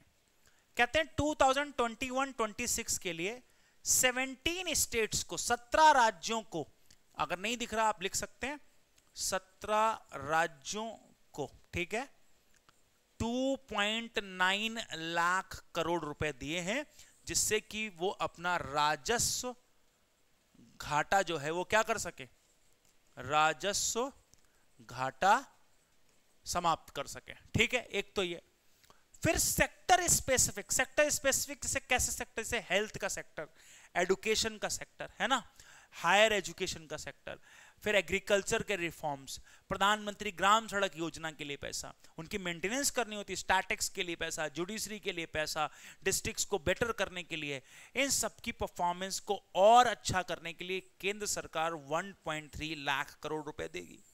और ये भी कब देगी, 2021 से 2026 के पीरियड में देगी, ये भी देख लो आप। इसके बाद स्टेट स्पेसिफिक, राज्य आधारित भी देंगे, और राज्य आधारित कितना देंगे, 49,599 करोड़ रुपीस देंगे। और ये उन राज्यों को देंगे, जहां पर जैसे एडमिनिस्ट्रेटिव रिफॉर्म्स की जरूरत है, वाटर एंड सैनिटेशन का काम है, लगभग 50,000 करोड़ दे रहे। साथ ही साथ अगर देखें हिस्टोरिकल एंड कल्चरल मोनूमेंट्स हैं, उनको पैसा देते हैं, फिजिकल इंफ्रास्ट्रक्चर को और बेटर करना है, साथ ही साथ अगर देखा जाए तो एडमिनिस्ट्रेटिव सोशल नीड्स जो है उनको भी देता है। ये तो मिल गए स्टेट्स को पैसे। एक ग्रांट और है जो मैंने कहा था कि लोकल गवर्नमेंट को भी देंगे, लोकल गवर्नमेंट को भी देंगे। कौन है वो लोकल गवर्नमेंट बताओ? तो क्या हम ये कह सकते हैं वो लोकल गवर्नमेंट हमारी म्यूनिसिपैलिटीज हैं? मतलब अगर मैं आपसे कहूं कौन है लोकल गवर्नमेंट, तो आप कहोगे नगर पालिका, पंचायत, है ना। तो इनका कहना है कि 4.36 लाख करोड़ रुपया हम देंगे, 4.5 लाख करोड़ के आसपास, 4.36 लाख करोड़, इतना पैसा देंगे, जिसमें से नगर पालिका को पैसा मिलना है भाई 1.2 लाख करोड़। अब यहीं पर एक सवाल बनता है कि अर्बन लोकल बॉडीज को पैसा कम मिल रहा है, rural local bodies 2.4 lakh crore rupees इन्हें मिल रहा है, जस्ट डबल ग्राम पंचायतों को। तो ग्राम पंचायतों को तो दिक्कत नहीं होगी। 15th फाइनेंस कमीशन ने ग्राम पंचायतों की समस्या को तो सुन लिया, लेकिन क्या अर्बन लोकल बॉडीज की समस्या को सुना? शहरों में तो बड़ी मिसमैनेजमेंट है। अगर आप दिल्ली की ही बात करें तो आप आजकल देखते होंगे भारी बारिश हो जाती है, और बारिश की वजह से पता चलता है कि सीवर लॉक्स चल रहे हैं, पानी निकल नहीं पा रहा, निकासी नहीं हो पा रही है। तो ऐसे में तो हमारे एमसीडी जो है, या हम कह सकते हैं कि जो बेसिकली काम करने वाली अथॉरिटीज हैं, उनको फंड्स की जरूरत पड़ती होगी, और अर्बन लोकल बॉडीज में तो कम फंड्स है। उसका भी एक आर्टिकल द हिंदू ने पब्लिश किया, अभी डिस्कस करेंगे कि अर्बन लोकल बॉडीज क्या एक्सपेक्ट करती हैं सरकारों से। आइए जरा, अब यहां पर अगर मैं बात कर रहा हूं, तो जब ये पैसा एलोकेट करते होंगे तो कुछ तो देखते होंगे ना, कोई तो टर्म ऑफ रेफरेंस लेते होंगे, कोई तो दिमाग में चीज रखते होंगे कि कैसे राज्यों को ग्रांट्स देनी है। हमें पता चल गया वर्टिकल डेवोल्यूशन, सेंटर और स्टेट को बैलेंस करना है। फिर हमें पता चल गया कि स्टेट टू स्टेट को भी बैलेंस करना है, उसका भी फॉर्मूला है। अब हमें यह भी तो बताओ कि ग्रांट्स कैसे दे दी, उठा के जिसका मन करे उसको दे दी। तो उसके लिए कुछ टर्म ऑफ रेफरेंसेस लेते हैं, ठीक है। और टर्म्स ऑफ रेफरेंसेस जैसे ये क्या चाहते होंगे कि बेसिकली पावर सेक्टर अच्छा हो जाए, कुछ लिए उन्होंने। अब मैं एक करके आपको क्या बताऊंगा सर, लेकिन सिंपल सी एक बात बताता हूं कि पर्पस या जो पैसा डिस्ट्रीब्यूशन किया जा रहा है वो पर्पस क्या है। तो एक कुछ पर्पस यहां पर अगर मैं लिखता हूं, इसीलिए तो कर रहे हैं कि बेटर, यानी कि ठीक ढंग से क्या हो सके, हमारी पॉपुलेशन कंट्रोल हो सके। ऑब्जेक्टिव क्या है? पॉपुलेशन कंट्रोल होना, जीएसटी टैक्स कलेक्शन क्या होना, बढ़ जाना, ठीक है ना। इंश्योर करना कि सस्टेनेबल डेवलपमेंट हो, है ना। ये जो आपको पैसा यहां पर बांटा जा रहा है, यस या नो, वो सारा हो काम में आए डिजिटल इकोनॉमी, है ना। पॉपुलेशन मतलब जनसंख्या नियंत्रण कर लीजिए आप, ओके। जीएसटी टैक्स कलेक्शन मतलब जीएसटी कर संग्रह बढ़े, फिर सतत विकास करना है। आजकल का जो विकास है वो विनाशकारी विकास है, इसलिए सतत विकास पर जाइए। डिजिटल अर्थव्यवस्था है ना, डिजिटल अर्थव्यवस्था। और ऐसे बहुत सारे इश्यूज जैसे सैनिटेशन आपको ध्यान रखना है, सॉलिड वेस्ट मैनेजमेंट, है ना, डिफेक्शन, ये सब। इन सब चीजों के लिए ही तो ग्रांट दी गई है। वहां पर लिखा मैंने, हेल्थ ठीक करिए, ग्राम सड़क योजनाएं ठीक करिए, वेस्ट मैनेजमेंट करिए। आपको पूछेंगे कि टर्म ऑफ रेफरेंसेस क्या है, तो आप बता देना कि टर्म ऑफ रेफरेंसेस ये हैं साहब, और क्या है ना। तो आपको ये चीज बता देनी है, कोई दिक्कत ही नहीं होगी। Is this clear to you? उम्मीद करते हैं सबको क्लियर होगी। चलिए अब आते हैं एक सेंटर या centre government and state government के कुछ इश्यूज हैं। ये एलोकेशन के बाद भी उसको कुछ इश्यूज हैं। क्या इश्यूज हैं? पहला इशू है उसका, देखो जरा, कि सेस एंड सरचार्ज, ठीक है, जो है वो डिविजिबल पूल यानी कि विभाज्य पूल का हिस्सा नहीं है। डिविजिबल पूल का हिस्सा नहीं है। अगर विभाज्य पूल डिविजिबल पूल का हिस्सा नहीं होगा तो भैया क्या है? तो कहते हैं सेस एंड सरचार्ज, जो भी टोटल टैक्स कलेक्शन है, ठीक है, या हम कहें ग्रॉस टैक्स कलेक्शन है, उसका 23% तो सेस एंड सरचार्ज ही हो जाता है। अब ये कह रहे हैं कि मान लो 100 रुपए आ रहे हैं, उसमें से 23 रुपए तो आप पहले ही निकाल लेते हो, इसमें भी दो हमको हिस्सा, ठीक है। यानी कि छोटा मोटा आप जैसे ही आपको कोई एक्स्ट्रा इनकम हो रही है उसमें तो हमको दे ही नहीं रहे हो, हमको उसमें भी दीजिए भाई, हमको उसमें भी पैसा मिलना चाहिए, वो भी हमारा मतलब जरूरी हिस्सा, हमको उसमें भी। तो पहला तो इशू है कि सेस एंड सरचार्ज एक बड़ा अमाउंट है, आप उसको वापस कर ले तो हमें पैसा ही नहीं मिलता, है ना। एक तो ये। दूसरा इशू क्या है इनका? दूसरा है कि इशू है कि अपोजिशन रूल्ड स्टेट में डिस्क्रिमिनेशन हो रहा है। यानी कि अगर हम देखें विपक्ष या कहें गैर केंद्र सरकार राज्य शासित प्रदेशों में क्या हो रहा है? अगर गैर राज्य केंद्र सरकार राज्य शासित प्रदेश जो हैं उनकी पार्टी से, तो उनके साथ काफी हद तक विभेद हो रहा है। इनका ये कहना है कि ये एक तरीका ठीक नहीं है। पहला इशू क्या था कि भाई सेंटर सेस और सरचार्ज से ही बड़ी रकम पहले बाहर निकाल देता तो हमें कम मिलेगा। दूसरा है हमारे साथ डिस्क्रिमिनेशन करते हैं, विभेद करते हैं, ये ठीक। अब यहां पर कुछ चीज बताई गई है। क्या बताई गई है? The share and surcharge in the gross tax revenue from 2019 to 2024 to 25। अब कह रहे हैं कि सेस एंड सरचार्ज से जो टोटल टैक्स रेवेन्यू है उसमें कितना % पैसा आता है, ये बता रहे हैं, ठीक है। अब प्रॉब्लम कहां आ रही है? प्रॉब्लम भैया यहां आ रही है कि ये चाहते हैं कि इन्हें बेसिकली उसमें से भी शेयर दिया जाए, एक तो ये। दूसरा यहां पर एक चीज और कही गई है कि अगर हम देखें तो ये जो आपको यहां पर दिखाया गया एक चार्ट, ये चार्ट ये दिखाता है कि share of state central net proceeds and share of central and tax net proceed plus surcharge. तो इनका ये कहना है कि जो हमें हिस्सा मिलना चाहिए वो हिस्सा हमें नहीं मिल रहा है।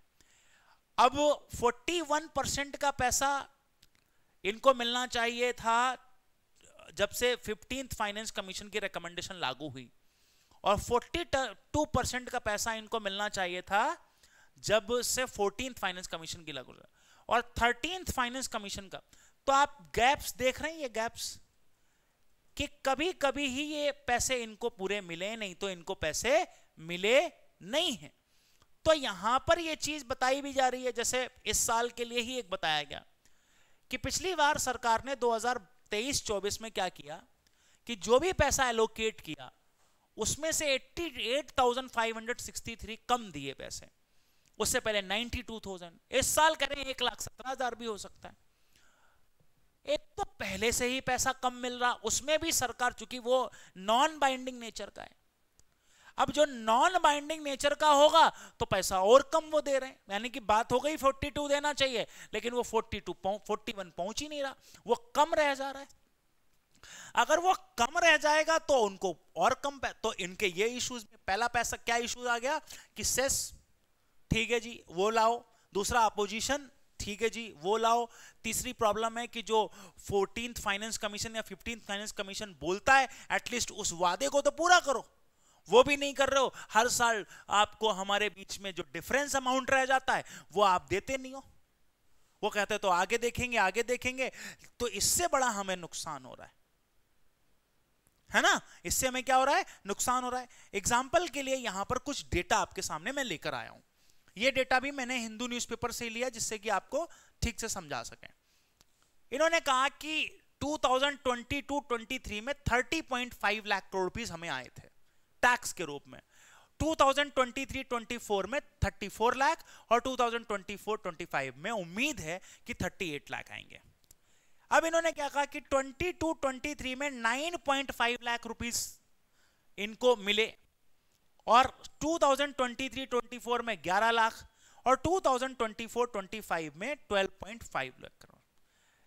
कहते हैं ये लगभग 32-32% के आसपास ही बनता है टैक्स रिसीव्स का।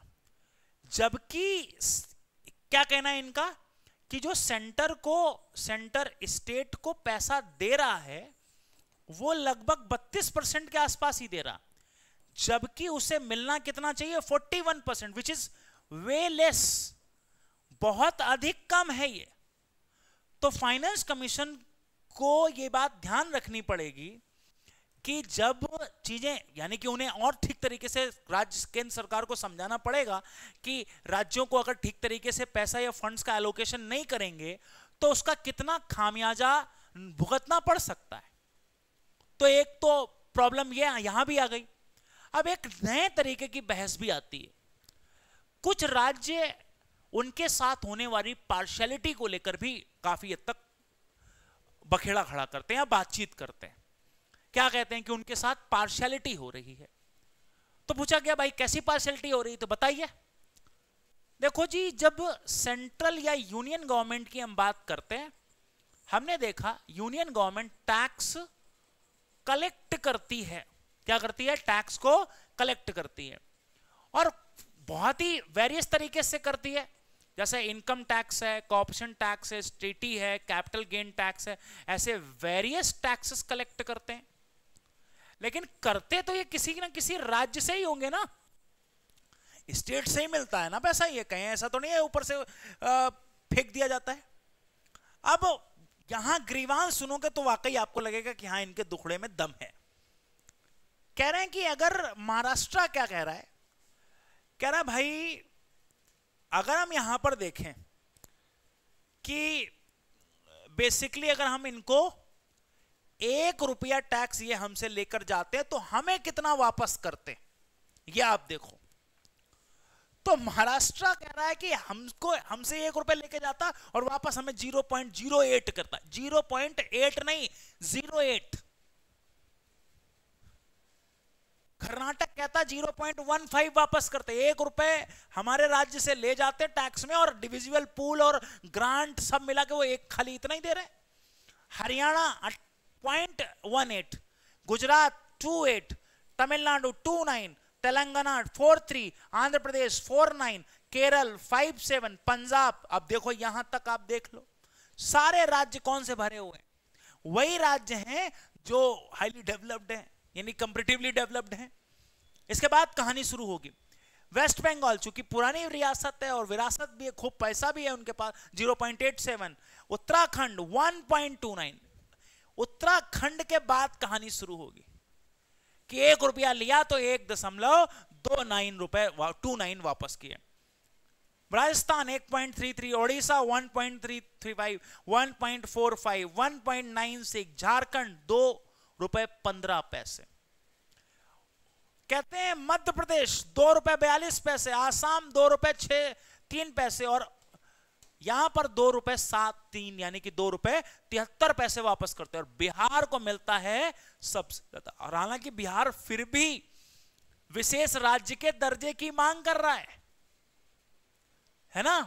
तो 1 रुपए अगर सेंट्रल गवर्नमेंट वहां से कलेक्ट कर रही है तो ये तो बड़ी समस्या की बात है।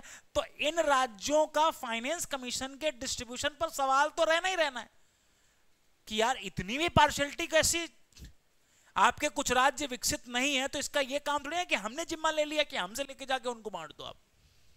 लेकिन वही बात है, फिस्कल फेडरलिज्म करना है, राजकोषीय संघवाद का ध्यान रखना है, सभी राज्यों को समान लेकर जाना है, डीपीएसपी भी लागू करने हैं, तो क्या कर सकते हैं आप, आपके पास विकल्प नहीं है।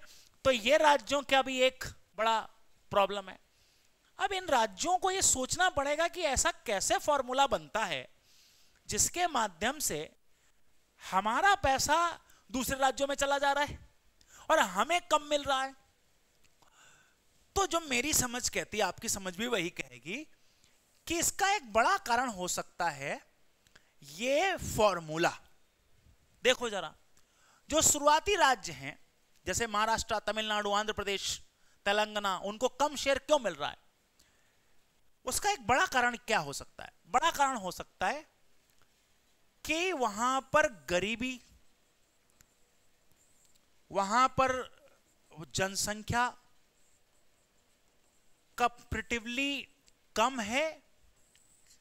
दूसरे राज्यों के यूपी, बिहार अगर हम देखें, अगर मैं इसको जोड़कर देखूं, ये तो यूपी है ना, बिहार, राजस्थान, इन राज्यों में ये ज्यादा है और इनको मिलने वाला वेटेज भी ज्यादा है। तो आप इस चीज को जस्टिफाई करिए कि 15 और 60% पैसा इसी पे बढ़ रहा है तो इनको ज्यादा मिल जाएगा क्योंकि ये उसमें टॉप पे चले जाएंगे।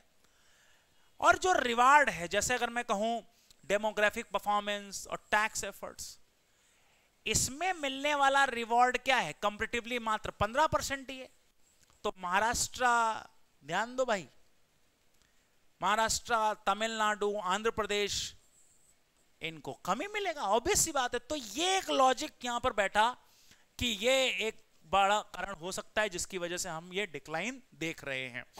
क्लियर है इतना? उम्मीद करते हैं कि इतनी बातें सबको क्लियर हो गई होंगी, कोई दिक्कत की बात नहीं है, तकलीफ नहीं होगी। अब ये बात तो हमें पता चल गई कि जो ज्यादा गरीब होगा, और इस हालांकि इसके लिए भी एक शब्द होता है जिसको हम कहते हैं इक्विटेबल डिस्ट्रीब्यूशन। ये एक तरीके का इक्विटेबल डिस्ट्रीब्यूशन है, समताकारी वितरण बोल सकते हैं हम आप इसको। तो ये इक्विटेबल डिस्ट्रीब्यूशन भी है और ये इक्विटेबल डिस्ट्रीब्यूशन बड़े चुनौतियां लेकर आ रहा है, खासकर उन राज्यों के लिए। देखो जीएसटी में भी यही काम किया गया।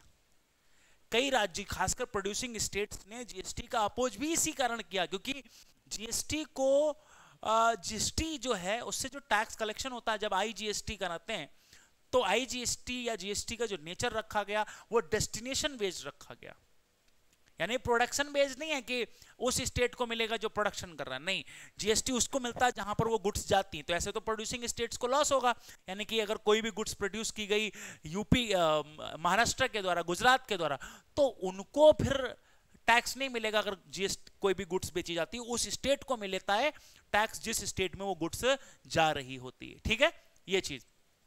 अब यहां पर आपको एक चीज और ध्यान रखनी है, क्या याद रखना है कि एक चार्ट और हमें बताता है, क्या बताता है कि आप देखो कि these states divisible pool of the taxes, अगर आपका जो टैक्स है उनमें कर्नाटक देखिए आप, सिग्निफिकेंटली जो पैसा बट रहा था उसमें उनको लगभग 3.5%, यानी कि अगर 100 रुपया बटने के लिए आए हैं तो वो 100 रुपीज में से केवल 3.5% मिल रहा है, और ये कम होता जा रहा है।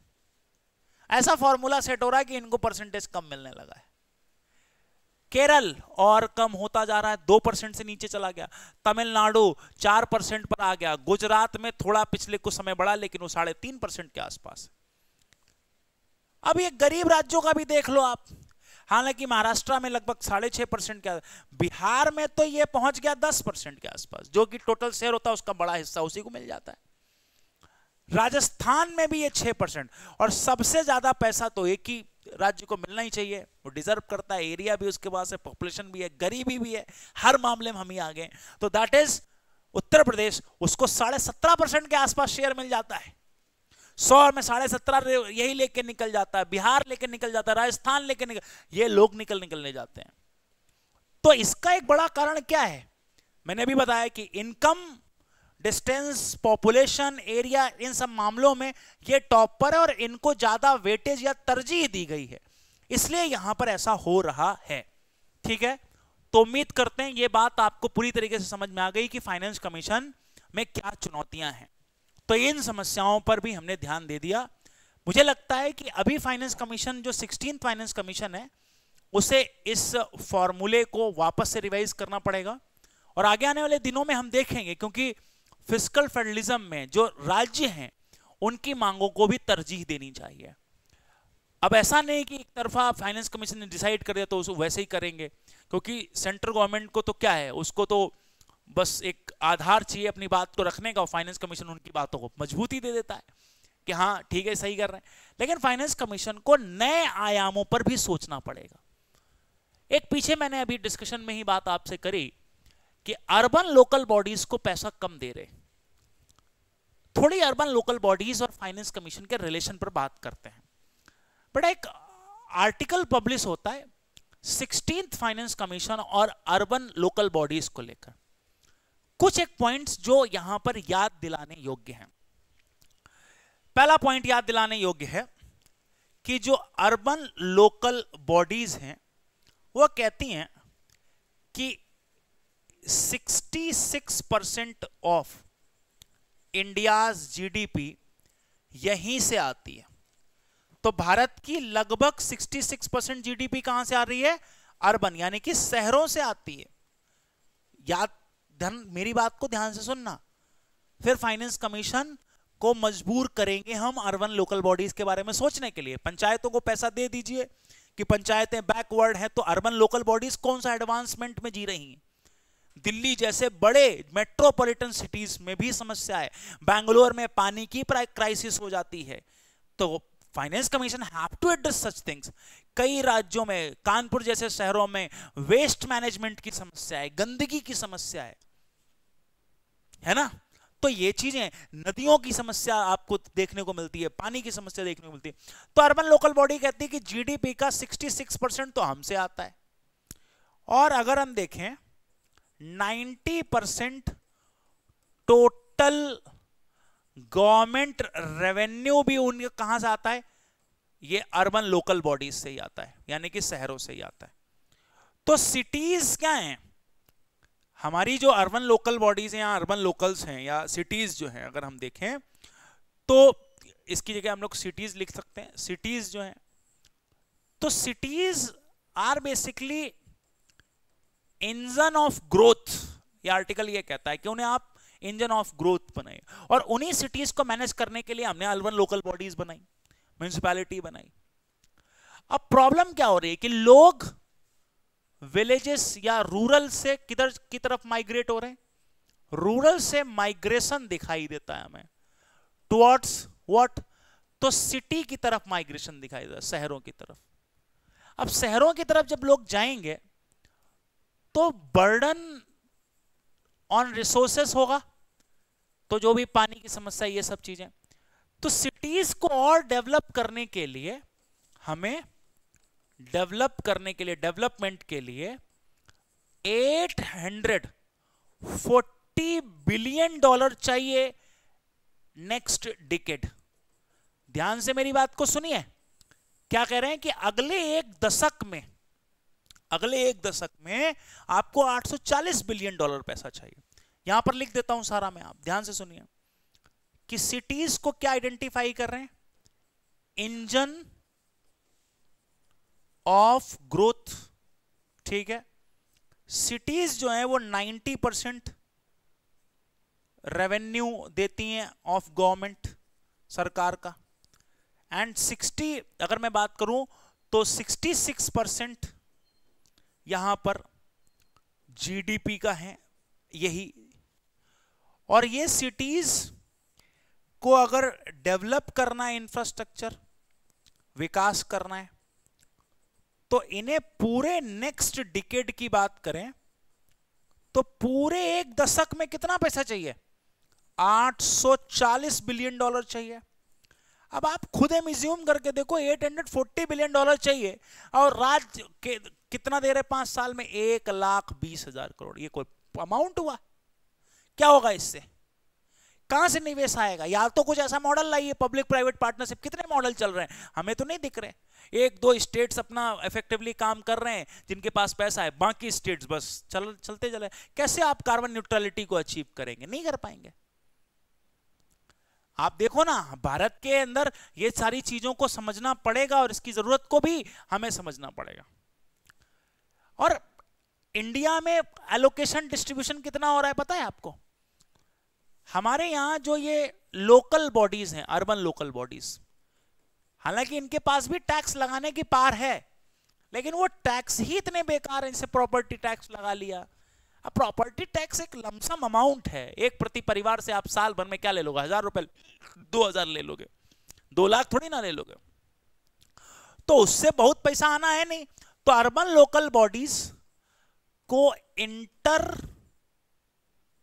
गवर्नमेंटल ट्रांसफर पर निर्भर रहना पड़ता है, जिसको आईजीटी कहते हैं। और इंटर गवर्नमेंटल ट्रांसफर मतलब जो आपकी सेंटर एंड स्टेट वगैरह देती हैं, है ना, तो कहते हैं कि इसको 0.5% मिलता है of GDP, which is way less. Way less समझते हो, बहुत ज्यादा कम है ये। क्यों?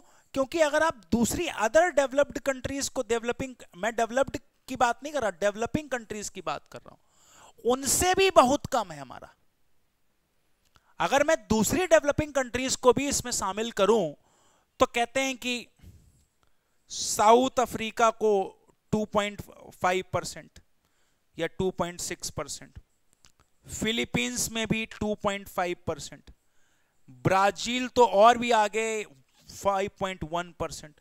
तो एटलीस्ट यहां पर हमें समझना पड़ेगा कि कितना पैसा यहां पर इनको मिलना चाहिए। अब मिल इनको कितना रहा है, 0.5% ऑफ जीडीपी, जबकि साउथ अफ्रीका अपनी जीडीपी का 2.5% देता है अर्बन लोकल बॉडीज को और बेटर करने के लिए। फिलीपींस 2.5% देता है, ब्राजील 5, जबकि ब्राजील दुनिया में वन ऑफ द लार्जेस्ट, हम ये कह सकते हैं कि इंफ्रास्ट्रक्चर डेफिसिट रखने वाली कंट्री है। India is the second largest deficit, infrastructure deficit country.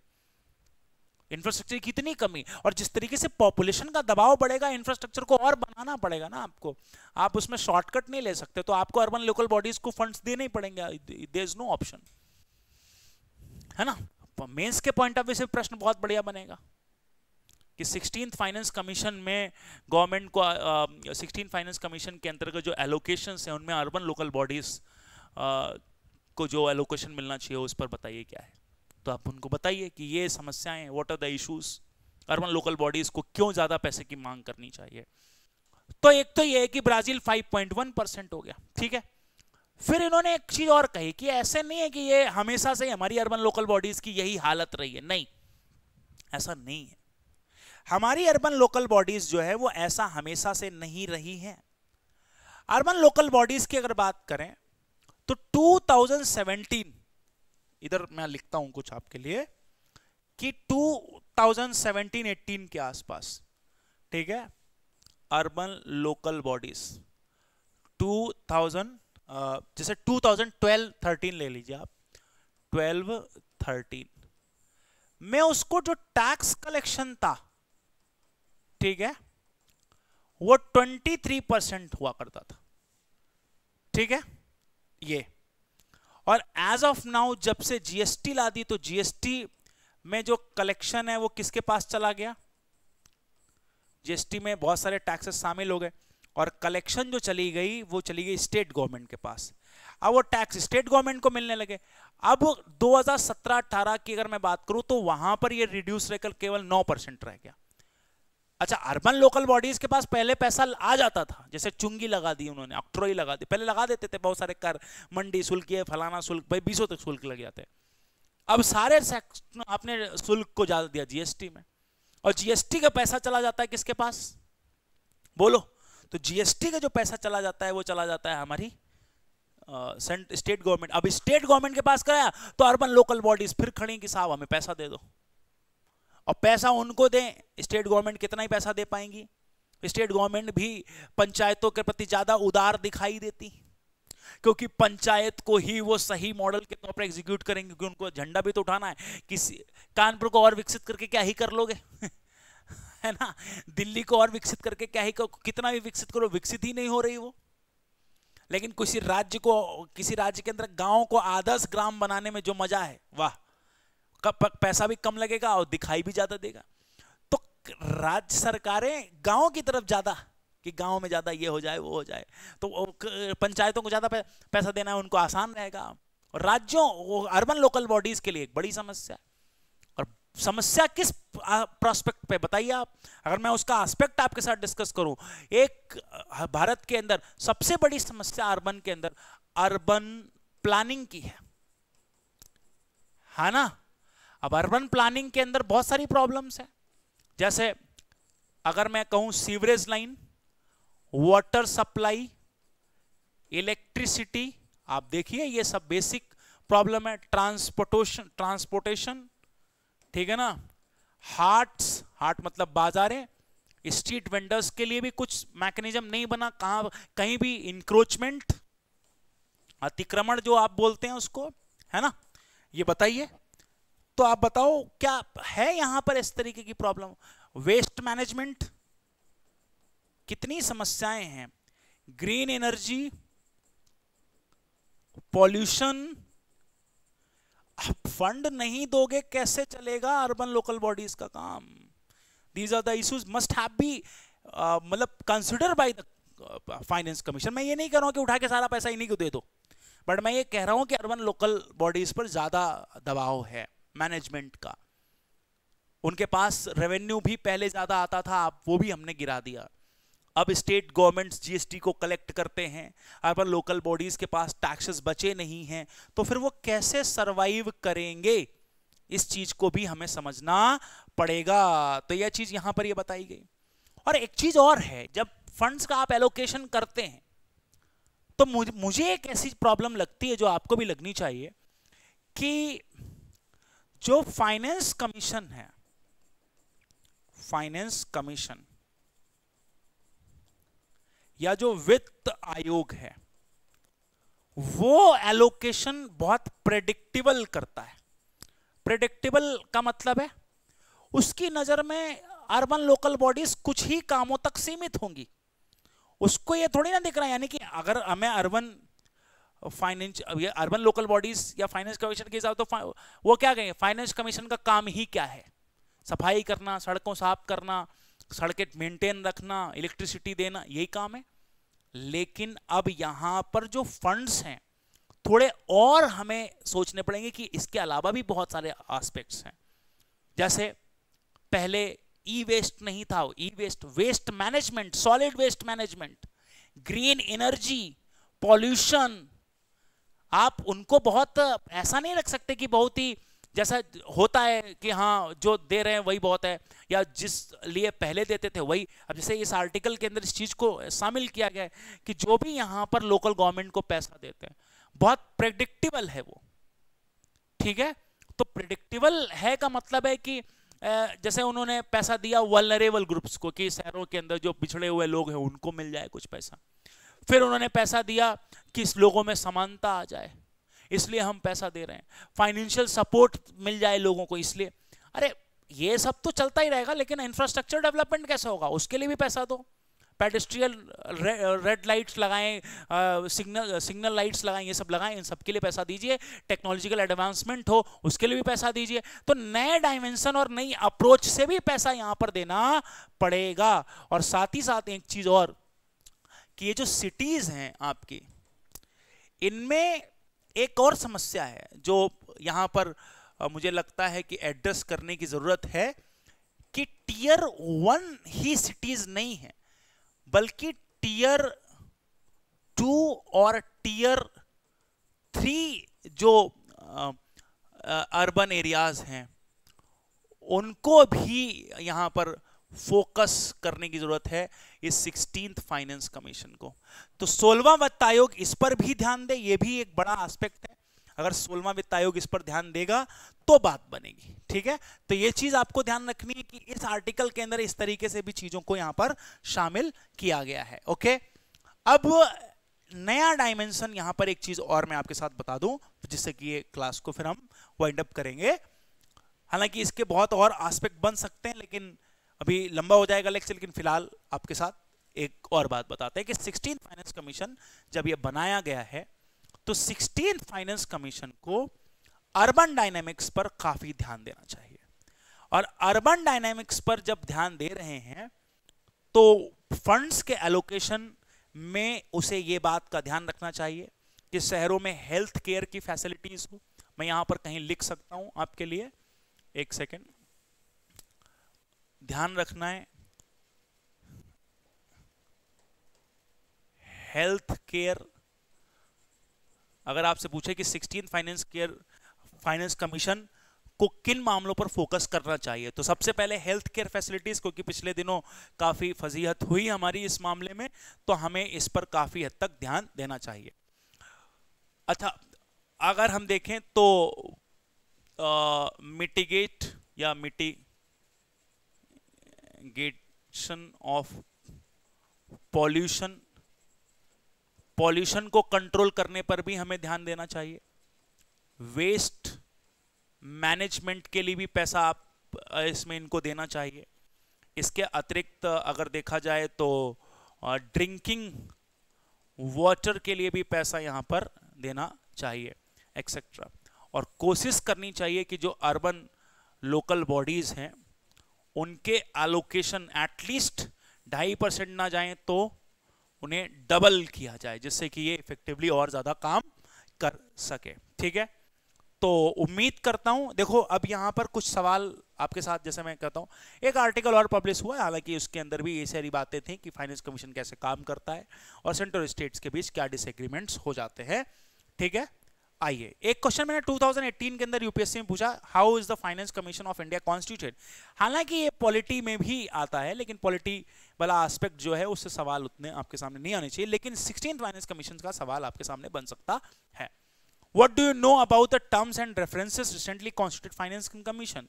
2018 के कंटेक्स्ट में नहीं, अब आप इसको 15 के कंटेक्स्ट में लिख सकते हैं कि नहीं, इन टर्म्स एंड रेफरेंसेस क्या हैं, कैसे ये काम करेगा, काम करता है। और 16th फाइनेंस कमीशन को लेकर भी एक सवाल हम बना सकते हैं कि 16th फाइनेंस कमीशन का कॉन्स्टिट्यूशन क्या है, बताइए आप कैसे गठन किया जाएगा, क्या करेंगे। और 16th फाइनेंस कमीशन को अर्बन लोकल बॉडीज पर, जैसे मैंने एक आर्टिकल डिस्कस किया, अर्बन लोकल बॉडीज की नीड क्या है और उन्हें 15th फाइनेंस कमीशन को एलोकेशन करते वक्त किन चीजों का ध्यान रखना चाहिए, ऐसा कुछ भी सवाल हम बना सकते हैं, ठीक है। तो दोस्तों आज के लिए इतना ही, थैंक यू सो मच, फिर से मिलेंगे, तब तक के लिए शुक्रिया, जय हिंद।